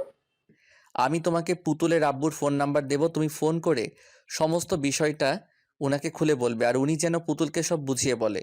কারণ আমি যদি পুতুলকে আমার সাথে নিয়ে যাই তাহলে ও ভাববে আমি হয়তো তোকে কারো কাছে বিক্রি করে দিচ্ছি, আমাকে সন্দেহ করবে। তাই বিষয়টা গোপন রেখে লাভ নেই। তুমি ওর আব্বুর সাথে কথা বলে পুতুলকে সমস্ত কথা খুলে বলো। ও এখনো ঠিক আমায় বিশ্বাস করতে পারছে না।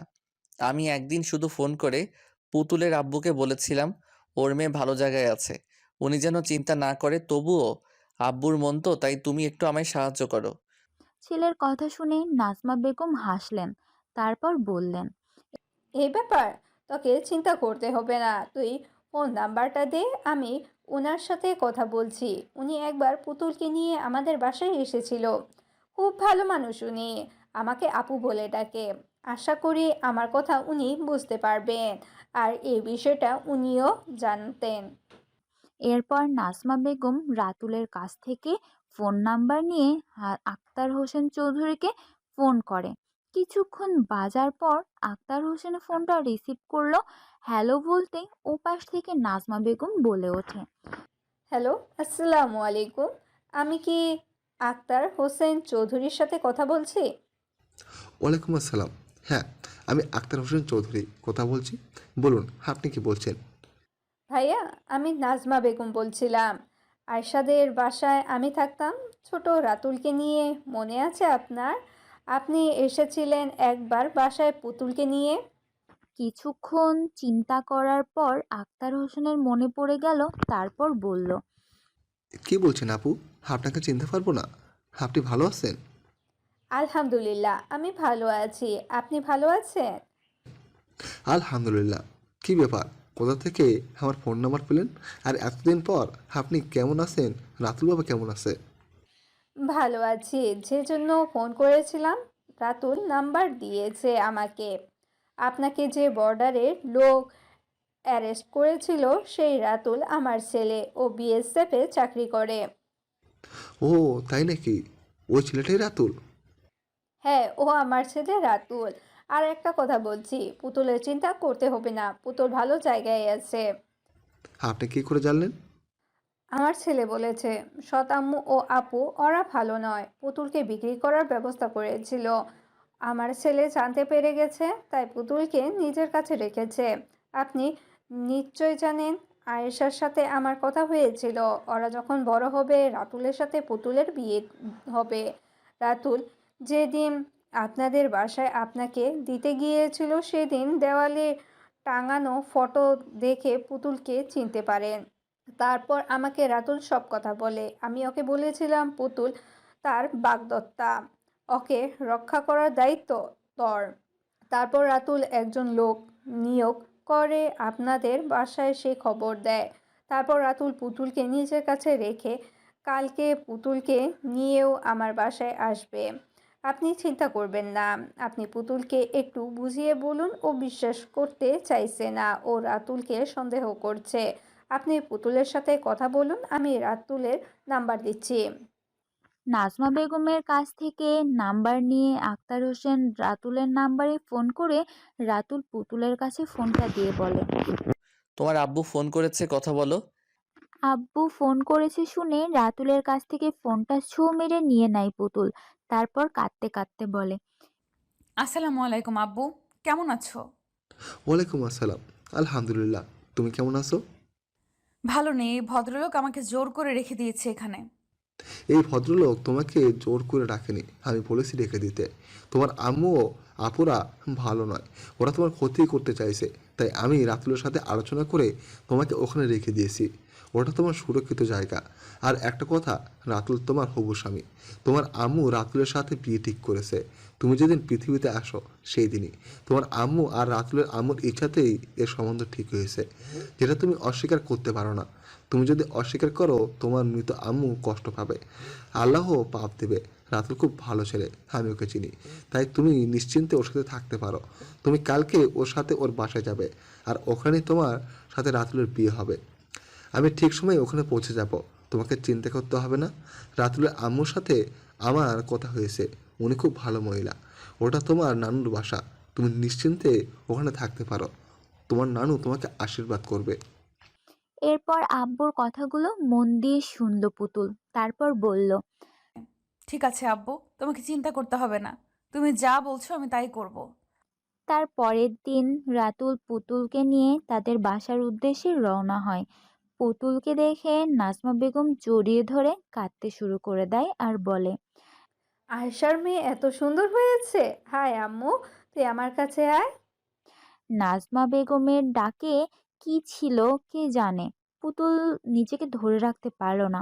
সেও যেন একটা আশ্রয় খুঁজছিল, তাই সে নাজমা বেগমের বুকের উপর ঝাঁপিয়ে পড়ল আর হাউমাউ করে কাঁদতে লাগলো।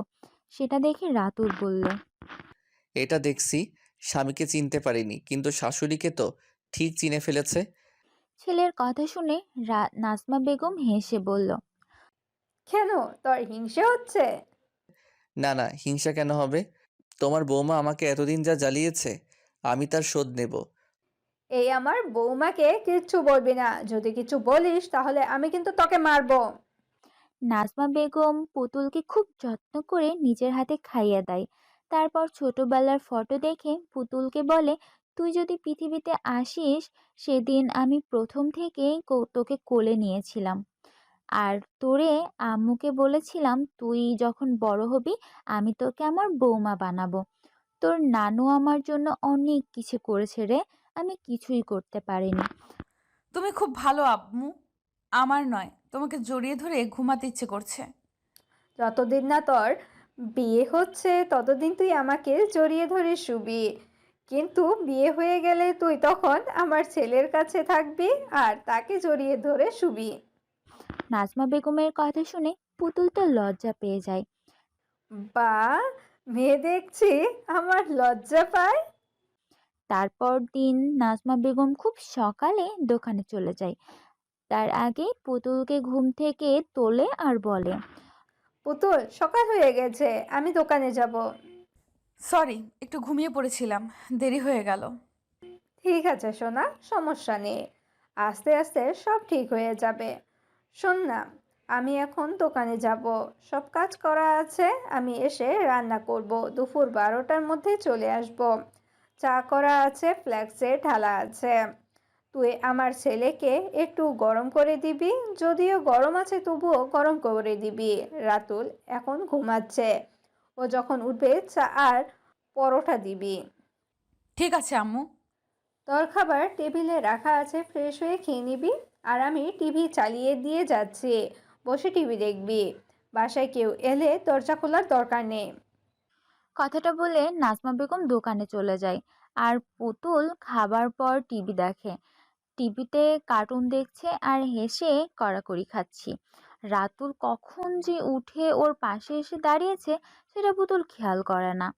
পুতুলের হাসি দেখে রাতুল বিরক্ত হয় আর বলে, 2 দিন পর বাচ্চার মা হবে, আর এখন বাচ্চাদের মতো কার্টুন দেখা হচ্ছে। কথাটা বলে রাতুল রিমোটটা নিয়ে টিভির চ্যানেলটা ঘুরিয়ে দেয় আর পুতুল চিৎকার করে কাঁদতে থাকে আর বলে, আপনার কি সমস্যা আমি যদি কার্টুন দেখি? সমস্যা আছে তাই বলছি। তার থেকে হিন্দি মুভি দেখো, ওখান থেকে অনেক কিছু শিখতে পারবে। রাতুল রিমোট নিয়ে এত হিন্দি মুভি ধরিয়ে দেয় আর সেখানে নায়ক নায়িকাকে জড়িয়ে ধরে কিস করছে, সেটা দেখে পুতুল বলে, এই আপনি বড্ড অসভ্য, আমি আম্মুকে সব বলে দিব। আপনার ছেলে একটা লুচু, টিভিতে কেমন নোংরা সিনেমা দেখছিল। পুতুলের কথা শুনে রাতুল হাসতে হাসতে বলে, শাশুড়িকে বলবে বলো, অসুবিধা নেই। শাশুড়ি তোমাকে এই বোকা কথা বলার জন্য বকুনি দিবে, বুঝেছো ম্যাডাম? আপনি বসুন, আমি আপনার জন্য খাবার নিয়ে আসছি। আম্মু আমাকে বলেছে আপনি উঠলে আপনাকে খেতে দিতে। লজ্জা করে না শ্বশুরবাড়িতে এসে শাশুড়ি রান্না করছে? তো আমি কি করব? আম্মু তো আমাকে কিছু করতে দেয়নি। তা আম্মু কেন করতে দেবে? তুমি নিজে থেকে করতে পারো না? আমাকে চোখ দেখাবেন না, আমি সব কাজ করতে পারি। আমি যখন 6 বছর বয়স তখন থেকেই রান্না করা শিখে গেছি। আমি কারোর মতো বসে বসে খাই না। ঠিক আছে, আজকে বিরিয়ানি রান্না করবে, ঠিক আমার আম্মুর মতো। যদি ভালো হয় তাহলে একটা গিফট পাবে। কি গিফট দিবেন? পুতুলের কথা শুনে রাতুল পুতুলের কানের কাছে মুখটা নিয়ে ফিসফিস করে বলে, খুব তাড়াতাড়ি আম্মুর ডাক শোনাবো। রাতুলের কথা শুনে পুতুল বলে, বিয়ের পরও আমি আম্মুর কাছে শোবো, আম্মু বলেছে। ও তাই বুঝি? আর আম্মুর ছেলে কি করবে? আম্মুর ছেলে কি করবে, আম্মুর ছেলে সেটা জানে। ঠিক আছে, দেখা যাবে যখন বিয়ে হবে। তারপর কত শাশুড়ি মার কাছে থাকতে পারো আমিও দেখে নেব। আম্মু যখন নাতি নাতনির জন্য বায়না করবে তখন বলবে আমার ছেলের কাছে চলে যাও। দুজনে যখন কথা বলছিল ঠিক সেই সময় কলিং বেল বাজার শব্দ হলো। রাতুল গিয়ে কলিং বেল বেজে ওঠায় দরজা খুলতে যায় আর পুতুল বলে, শুনুন না, আম্মু বারণ করেছে দরজা খুলতে। কেন বারণ করেছে? আমি কি করে জানবো? তুমি রুমের ভেতরে যাও, আমি দেখছি। কিছুক্ষণ পর রাতুল রুমে ফিরে আসে, এসে পুতুলের কোলে মাথা দিয়ে শুয়ে পড়ে। পুতুল রাতুলের এই কাণ্ডে চমকে যায় আর তার হাত পা কাঁপতে থাকে। সেটা লক্ষ্য করে রাতুল বলে, কাঁপছো কেন? আমি তো এখনো কিছু করিনি। কে এসেছিল? পাশের বাসার চাচি আম্মুর কথা জিজ্ঞাসা করছিল, এই তুমি কাঁপছো কেন? কাঁপাকাঁপি করতে হবে না। এখন কিছু করব না, বাসর রাতের খেলা দেখাবো। এখন থেকে তার জন্য তৈরি থেকো। আজকে বিকালে রেডি থাকবে, তোমাকে নিয়ে ঘুরতে যাব। কোথায়? যখন নিয়ে যাব তখন জানতে পারবে। আম্মুকে বলতে হবে তো। আমি আম্মুকে বলবো। আর শোনো, বোরখা পরবে। সুন্দরী মেয়েকে নিয়ে বেরোলে না জানি কত লোকের চোখ পড়ে যাবে। শেষে আমার বউটাকে আদর করার আগে লোকেরা দেখে ফেলবে। রাতুল ও পুতুল যখন বাইকে করে যাচ্ছিল, ঠিক সেই সময় একটা ভদ্রলোক ছুটে তাদের বাইকের সামনে পড়ে। রাতুল খুব আস্তে বাইক চালাচ্ছিল, তাই সে ভদ্রলোকের বেশি আঘাত লাগে না। সে আস্তে করে পড়ে যায়। রাতুল দেখে আর তার পিছনে দুজন অজ্ঞাত পরিচয় যুবক ছুরি নিয়ে ছুটে আসছিল। তারা রাতুলকে তাদের সামনে থেকে সরে যেতে বলে আর ছবিটা নিয়ে গিয়ে ভদ্রলোকের বুকে আঘাত করে। রাতুল সেই ছেলেগুলোকে ঘুষি মারতে থাকে আর সাথে পুতুলকে বলে থানায় ফোন করতে। পুতুল রাতুলের নির্দেশ পেয়ে থানায় ফোন করে দেয় আর ভদ্রলোককে পুতুল বোতল থেকে পানি বের করে দিতে থাকে। কিছুক্ষণের মধ্যে পুলিশও এসে সেখানে হাজির হয়। ছেলে দুটো বুঝতে পারে না রাতুল ছেলে দুটোর সাথে কি করে মোকাবেলা করছে, কারণ রাতুলের বিএসএফ যোগ দেওয়ার আগে কিছুদিন কারাটে তো ভর্তি হয়েছিল। পুলিশ অ্যাম্বুলেন্সে খবর দেয়। ভদ্রলোকের প্রচুর ব্লিডিং হতে থাকে। রাতুল ও প্রতুল ভদ্রলোকের সাথে হসপিটাল যায়। ভদ্রলোককে দেখে এক পুলিশ অফিসার চিনতে পারে। সে বলে উনি এমএলএ হাসান শেখ। হাসান শেখের রক্তের দরকার পড়ে।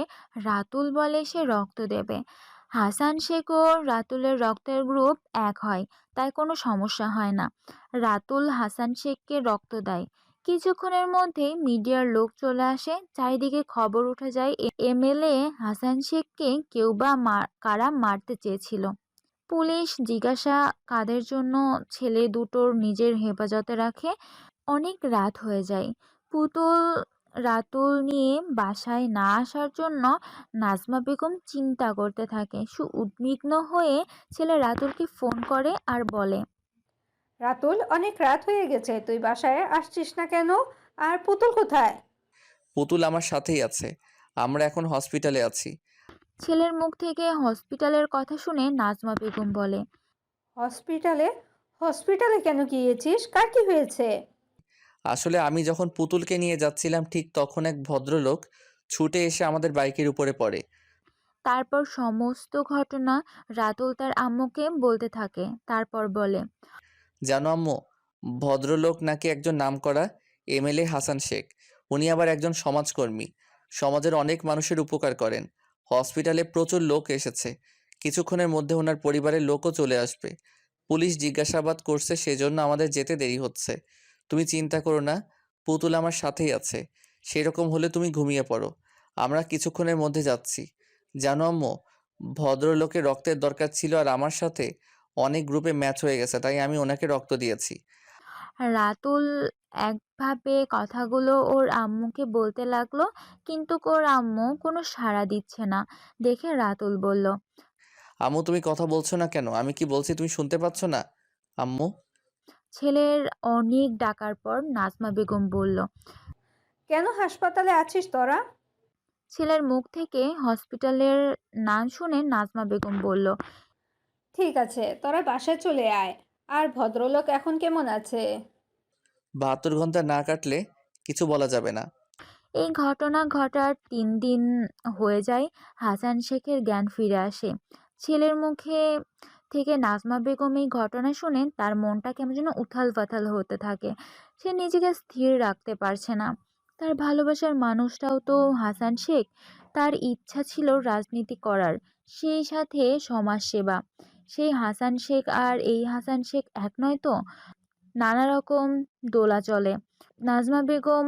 তাই সে কিছু ঠিক না করতে পেরে সে হসপিটালের উদ্দেশ্যে রওনা হয়। হসপিটালে গিয়ে রাতুলের মুখোমুখি হয়। আম্মুকে এখানে দেখে রাতুল প্রশ্ন করে, আম্মু তুমি এখানে? তোর মুখ থেকে শুনে সে ভদ্রলোককে দেখতে ইচ্ছে করলো। কেমন আছে সেই ভদ্রলোক এখন? ভালো আছে, ভেতরে ডাক্তার দেখছে। প্রথমে রাতুল ভিতরে ঢুকে রাতুলকে দেখে হাসান শেখ চিনতে পারে না। তারপর এক ডক্টরকে বলে, উনি আপনার প্রাণ বাঁচিয়েছেন, আপনাকে রক্ত দিয়েছে, আর সেই দিন থেকে উনি আপনার জন্য এখানেই পড়ে আছে। ডক্টরের কথায় হাসান শেখ রাতুলের কাছে গিয়ে ডেকে নেয় আর বলে, বাবা, তোমাকে খুব চেনা চেনা লাগছে, মনে হচ্ছে তুমি আমার অতি প্রিয় ও খুব কাছের মানুষ একজন। তোমার নাম কি বাবা? আমার নাম রাতুল শেখ। কি করো তুমি? আমি একজন বিএসএফ জওয়ান। খুব ভালো। তোমাদের মতো মানুষদের জন্যই দেশ আজ এত সুরক্ষিত। তোমরাই তো দেশের কারিগর। তো বাবা, তোমার বাসায় কে কে আছে? আমার আম্মু ছাড়া আর কেউ নেই, তবে কথাটা বলতে গিয়ে রাতুল বলতে পারল না। ভাবলো পুতুল কথাটা বলা ঠিক হবে। তার মনোভাব বুঝতে পেরে হাসান শেখ বলল, কিছু বলতে গিয়ে থেমে গেলে। আর কি কেউ এসেছে জীবনে?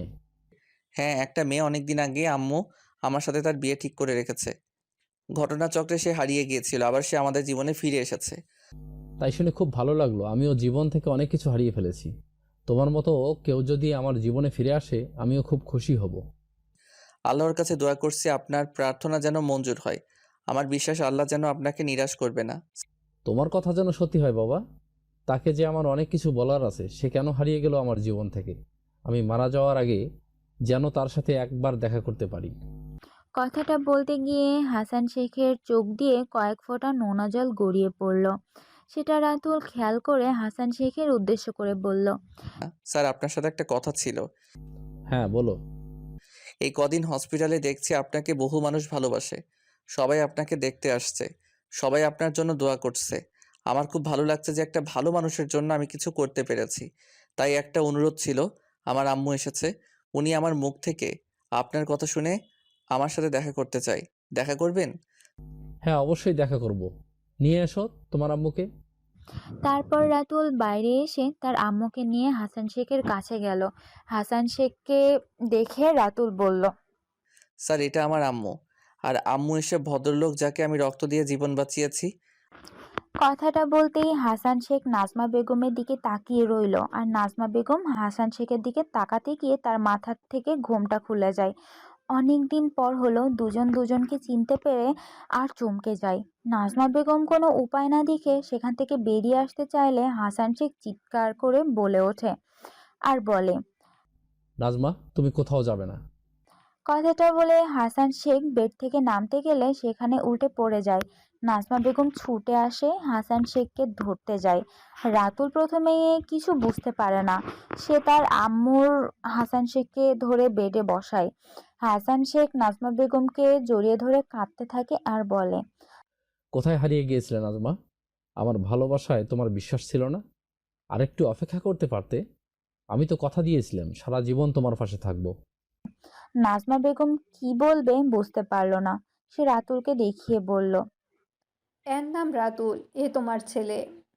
তারপর রাতুলকে উদ্দেশ্য করে বলল, রাতুল, তোমার আব্বু এটা আমাদের থেকে এতদিন হারিয়ে গিয়েছিল। রাতুল ও হাসান শেখ কিছুক্ষণ দুজন দুজনের দিকে তাকিয়ে রইল। তারপর হাসান শেখ রাতুলকে জড়িয়ে নিল আর বলল, আব্বু, আমার আব্বু, তুই কোথায় ছিলিস আব্বু? তাই তো বলছি, আমার মনটা কেন এমন হচ্ছে। একেই বলে রক্তের টান। তাই তো আজকে ছেলের রক্ত দিয়ে আমাকে বাঁচালো। আব্বু, আমার আম্মু কি দোষ করেছিল? কেন তুমি আমাদের ছেড়ে চলে গিয়েছিলে? আমাদের বিপদের মধ্যে ফেলে দিয়ে তুমি তো ভালোই ছিলে দেখছি। রাতুল যে হঠাৎ এই প্রশ্ন করতে পারে নাজমা বেগম সেটা চিন্তা করতে পারে না। তাই ছেলেকে কড়া ধমক দিয়ে বলে, রাতুল, তোমার আব্বুর কোনো দোষ নেই, আমাদের ভাগ্যে যা ছিল সেটা হয়েছে। আম্মুর কথা শুনে রাতুল কিছু না বলে সেখান থেকে চলে যায়। সে জানে তার আম্মু তার আব্বুকে অনেক ভালোবাসে। তাই তো সারা জীবন তার কথা ভেবে জীবনটা কাটিয়ে দিল। রাতুল রুম থেকে চলে গেলে হাসান শেখ বলে, আমি তোমায় অনেক খুঁজেছি নাজমা, কিন্তু পাইনি। বিশ্বাস করো, আমার ভালোবাসার কোনো খারাপ ছিল না। সেদিন যেটা ঘটেছে। কথাটা বলতে দিল না নাজমা বেগম। হাসান শেখের মুখটা চেপে ধরলো আর বলল, যা ঘটে গেছে সেটা অতীত, ভুলে যাও। আমি কখনো তোমায় দায়ী করিনি, আর ভবিষ্যতেও করব না। এখন বলো, তুমি বিয়ে করেছো? নাজমা বেগমের কথা শুনে হাসান শেখ মুচকি হাসলো। তারপর বলল, তোমাকে ভুলতে পারিনি। তাই তো অন্য মেয়েকে গ্রহণ করা সম্ভব ছিল না। আমি জানি আমার আম্মু এসবের জন্য দায়ী। আমি একজনকে দায়িত্ব দিয়েছিলাম তোমাকে দেখে রাখার, সেই আমাকে বলেছে আম্মু তোমাকে তাড়িয়ে দিয়েছিল, তারপরেও লোক লাগিয়েছিল তোমার ও রাতুলের ক্ষতি করার জন্য। আমি খবর পেয়েছিলাম যে আমার ছেলে এ হয়েছে। ওসব কথা ছাড়ো। জানো, আমি রাতুলের বিয়ে ঠিক করেছি, আর আমার বৌমা এখানেই আছে। তাই নাকি? আমি আমার বৌমাকে দেখব, ওকে নিয়ে এসো। ঠিক আছে, তুমি বসো, আমি ওদেরকে নিয়ে আসছি। কথাটা বলে নাজমা বেগম বাইরে বেরিয়ে আসতে চাইলে তারপর দেখে রাতুল ও পুতুল পাশাপাশি বসে কথা বলছে। নাজমা বেগম ছেলের কাছে গেল আর জিজ্ঞাসা করলো, রাতুল, তুই কি আমার উপর রাগ করেছিস? কি বলছো?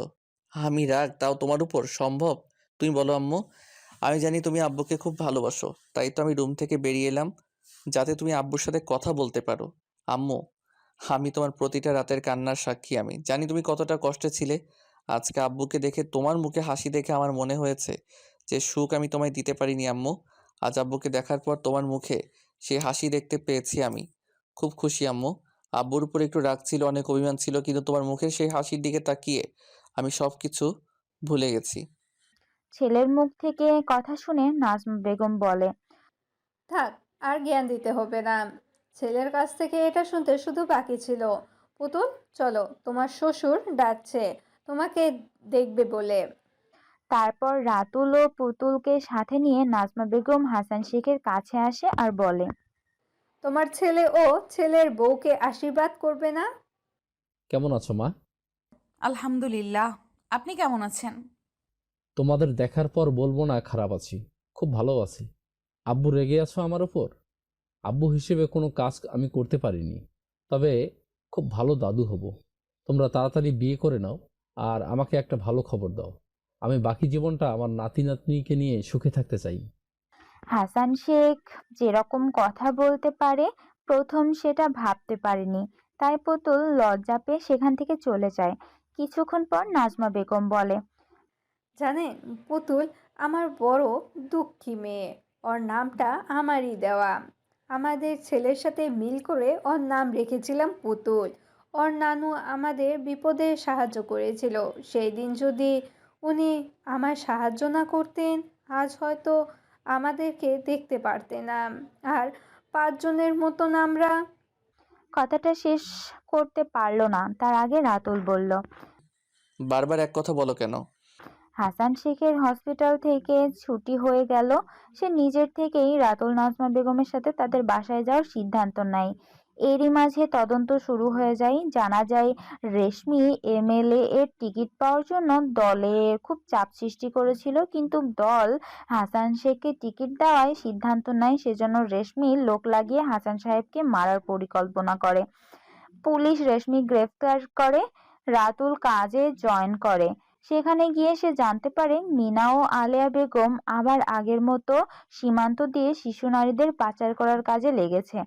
এরপর রাজুর সাহায্য নেয় ও তার সাথে দেখা করে আর রাজুকে বলে, রাজু, তুমি আমাদের সাহায্য করো, তাহলে তোমাকে আমরা শাস্তি কমিয়ে দিব। ওই 2 জন মহিলা অনেক ক্ষতি করছে, আমি ওদেরকে হাতে নাতে ধরতে চাই। ঠিক আছে স্যার, আপনি চিন্তা করবেন না, আমি প্রমাণসহ আপনাকে সাহায্য করব। এরপর আলেয়া বেগম মিনা সীমান্ত দিয়ে কিছু মেয়েকে পাচার করলে রাজুর সাহায্যে রাতুল তাদের রক্ষা করে ও আলেয়া বেগম মিনাকে অ্যারেস্ট করে। আব্বু, তুমি এখানে আসবে বলেছিলে, কবে আসবে? আমি কতদিন তোমাকে দেখিনি। হ্যাঁ, আমি যাবো তো। জানো আব্বু, আমার একটা নতুন আব্বুকে পেয়েছি। কে আব্বু? তুমি আম্মুর সাথে কথা বলো, আম্মু সব তোমাকে বুঝিয়ে বলবে। তারপর নাজমা বেগম পুতুলের কাছ থেকে ফোন নিয়ে আক্তার হোসেনের সাথে কথা বলে। আসসালামু আলাইকুম, কেমন আছেন ভাইয়া? ওয়ালাইকুম আসসালাম, ভালো আছি। পুতুল বলছিল সে নাকি একটা নতুন আব্বু পেয়েছে। হ্যাঁ আপু, কি ব্যাপার? আমি তোমাদের কথা বুঝতে পারছি না, আপনি একটু বুঝিয়ে বলুন। কি বলবো ভাইয়া, রাতুলের আব্বুকে খুঁজে পেয়েছি, তাই পুতুল এ কথা বলছিল। তাই আপু, আমি খুব খুশি হয়েছি। আমি শুধু আল্লাহকে রাখতাম আপনার জীবনে যেন সুখ আসে। আপনি জীবনে অনেক কষ্ট করেছেন, আমি আপনাকে ভীষণ শ্রদ্ধা করি। আমি তো জানি আপনি কীভাবে রাতুলকে মানুষ করেছেন। আমার শ্বশুর আপনাকে অত্যাধিক স্নেহ করত। আয়েশা তেমন তার কাছে সন্তান ছিল, আপনি তার একটা সন্তান ছিলেন। ভাই সাহেবকে আমার ধন্যবাদ জানাবেন। ভাই সাহেব কী করেন? এমএলএ হাসান শেখের নাম শুনেননি? কিছুদিন আগে উনাকে মারার পরিকল্পনা হয়েছিল, মিডিয়ায় দেখাইছিল। উনি তো রাতুলের আব্বু, নিজের ছেলে রক্ত দিয়ে তার আব্বুকে বাঁচালো। ও তাই নাকি? উনি তো খুব ভালো মানুষ। মাঝে মাঝে কাগজে ওনার সম্পর্কে পড়ি। এলাকার বস্তিতে উনি খুব উন্নয়ন করেছে। ওনার কাছে গেলে উনি কখনো কোনো মানুষকে নিরাশ করেন না। ওনাকে নাকি সকলে আল্লাহর প্রতিনিধি বলে খুব খুশি হলাম। আমার আপু তাহলে ভুল মানুষকে ভালোবাসেনি। সেও তো আপনার জন্য আজও কোনো মেয়েকে গ্রহণ করতে পারেনি। ধন্যবাদ আপু, আপনার নতুন জীবনের জন্য। আক্তার হোসেনের কথা শুনে নাজমা বেগম হেসে ফেললেন আর বললেন, ধন্যবাদ দিতে হবে না, এবার ছেলে মেয়ের বিয়ে নিয়ে কথা বলতে হবে। আমি রাত্রে রাতুলের আব্বুকে ফোন করব, সামনের সপ্তাহে আসতে পারে আমাদের বাসায়। রাতুল আসবে 1 সপ্তাহর ছুটি নিয়ে, আর আপনিও আসবেন। ওই দিন ওদের এঙ্গেজমেন্ট করিয়ে রেখে দিব। পুতুল আমার কাছে থেকে গ্র্যাজুয়েশন কমপ্লিট করুক, তারপর ওদের বিয়ে দিব। এখন মেয়েটা বড্ড ছোট, এই বয়সে বিয়ে দেওয়া ঠিক নয়। ও আরেকটু বড় হোক, ততদিন গ্র্যাজুয়েশন হয়ে যাবে, আর রাতুল ততদিনে নিজেকে তৈরি করে নেবে। কোথায় যাবি হাসান? আজকে তোমার নাতির এঙ্গেজমেন্ট, আমাকে যেতে হবে। ও আমার রক্ত, আমি কিছুতে অস্বীকার করতে পারবো না। তুমি আর কোনোভাবে আমাকে আটকানোর চেষ্টা করবে না। আমি কেন তোকে আটকাবো? তুই আব্বু হিসেবে তোর দায়িত্ব পালন করবি, আর দাদি হিসেবে আমার তো কিছু দায়িত্ব আছে। সেটা আমি কি করে অস্বীকার করি? আমি তোর সাথে যাব, আর আমি আমার নাতি বউকে আশীর্বাদ করব। আম্মু, এই কাজটা যদি তুমি আগে করতে তাহলে ওদের মা ও ছেলেকে কষ্ট পেতে হতো না। আজকে রাতুল পুতুলের এঙ্গেজমেন্ট, বাসা ছোটখাটো আয়োজন করা হয়েছে। তারপর হাসান শেখ এলো, আর তার আম্মু তার আগে আক্তার হোসেন এসে পড়েছে। হাসানের সাথে সালমা বেগমকে দেখে নাজমা বেগম দাঁড়িয়ে পড়ল, আর তার অতীত নিয়ে কথা মনে পড়ে গেল। সে তখন ভয়ে কাঁপতে লাগলো। সেটা খেয়াল করে রাতুল বলল, আম্মু ভয় পেও না, সেদিন আমি ছোট ছিলাম, কিন্তু আজকে তোমার সামনে তোমার যোগ্য ছেলে আছে, তাই তুমি চিন্তা করবে না। আমি কিছুতেই আমার আম্মুর অসম্মান সহ্য করব না। কিন্তু কিছুই হলো না। সালমা বেগম ছুটে গিয়ে নাজমা বেগমকে জড়িয়ে ধরলো আর বলল, তুই আমায় ক্ষমা করে দে। তোর ভালোবাসা সত্যি ছিল, শুধু আমি বুঝতে পারিনি। আর আমার ছেলে তোর জন্য পাগল ছিল, তাই তো কোনো মেয়ে ওর মন গোলাতে পারিনি। আমি চেষ্টা করেছিলাম, কিন্তু আমার ছেলের জেদের কাছে আমি হার স্বীকার করেছি। আর আমার দাদু ভাই, তুমি কি আমার উপর রেগে আছো? আমায় ক্ষমা করে দাও না। ভুল তো মানুষ মাত্রই করে। সালমা বেগমের কথা শুনে রাতুল প্রথমে রেগে যাবে ভেবেছিল, কিন্তু পাশে পুতুল দাঁড়িয়ে থাকে। পুতুল রাতুলের হাতটা ধরে ফেলে আর বলে, আজকে শুভ দিনে তুমি কিছু বলবে না, আমার দিব্যি রইল। আজকের দিনে আমাদের সকলের আশীর্বাদ দরকার। দাদি তুমি বসো, তোমার সাথে অনেক গল্প করব। কিন্তু আমার নাতি তো রেগে আছে। কে বলল আমি রেগে আছি? আমি ভাবছি তোমাকে যদি আগে দেখতাম তাহলে এই পুতুলকে বিয়ে করতাম না। আমার খুব ইচ্ছা ছিল তোমার মতো সিনিয়র মানুষের সাথে প্রেম করার, সেটা বোধহয় এই জীবনে হবে না। এই মেয়েটা আমার ঘাড়ে চেপে বসে আছে, তাই আমি আর অন্য কোনো মেয়ের দিকে তাকাতে পারছি না। আমি তোমার ঘাড়ে চেপে বসে আছি? দাঁড়াও, তোমার দেখাচ্ছি মজা। কথাটা বলে পুতুল রাতুলের পিছনে তাড়া লাগায়, আর সারা ঘর জুড়ে দুজনে ছুটাছুটি করে, যা দেখে উপস্থিত সকলেই হেসে ওঠে। ওই দুই মাসুম ছেলে মেয়ে, ওরা সুখী হোক, আল্লাহর কাছে এই কামনা করি। সমাপ্ত।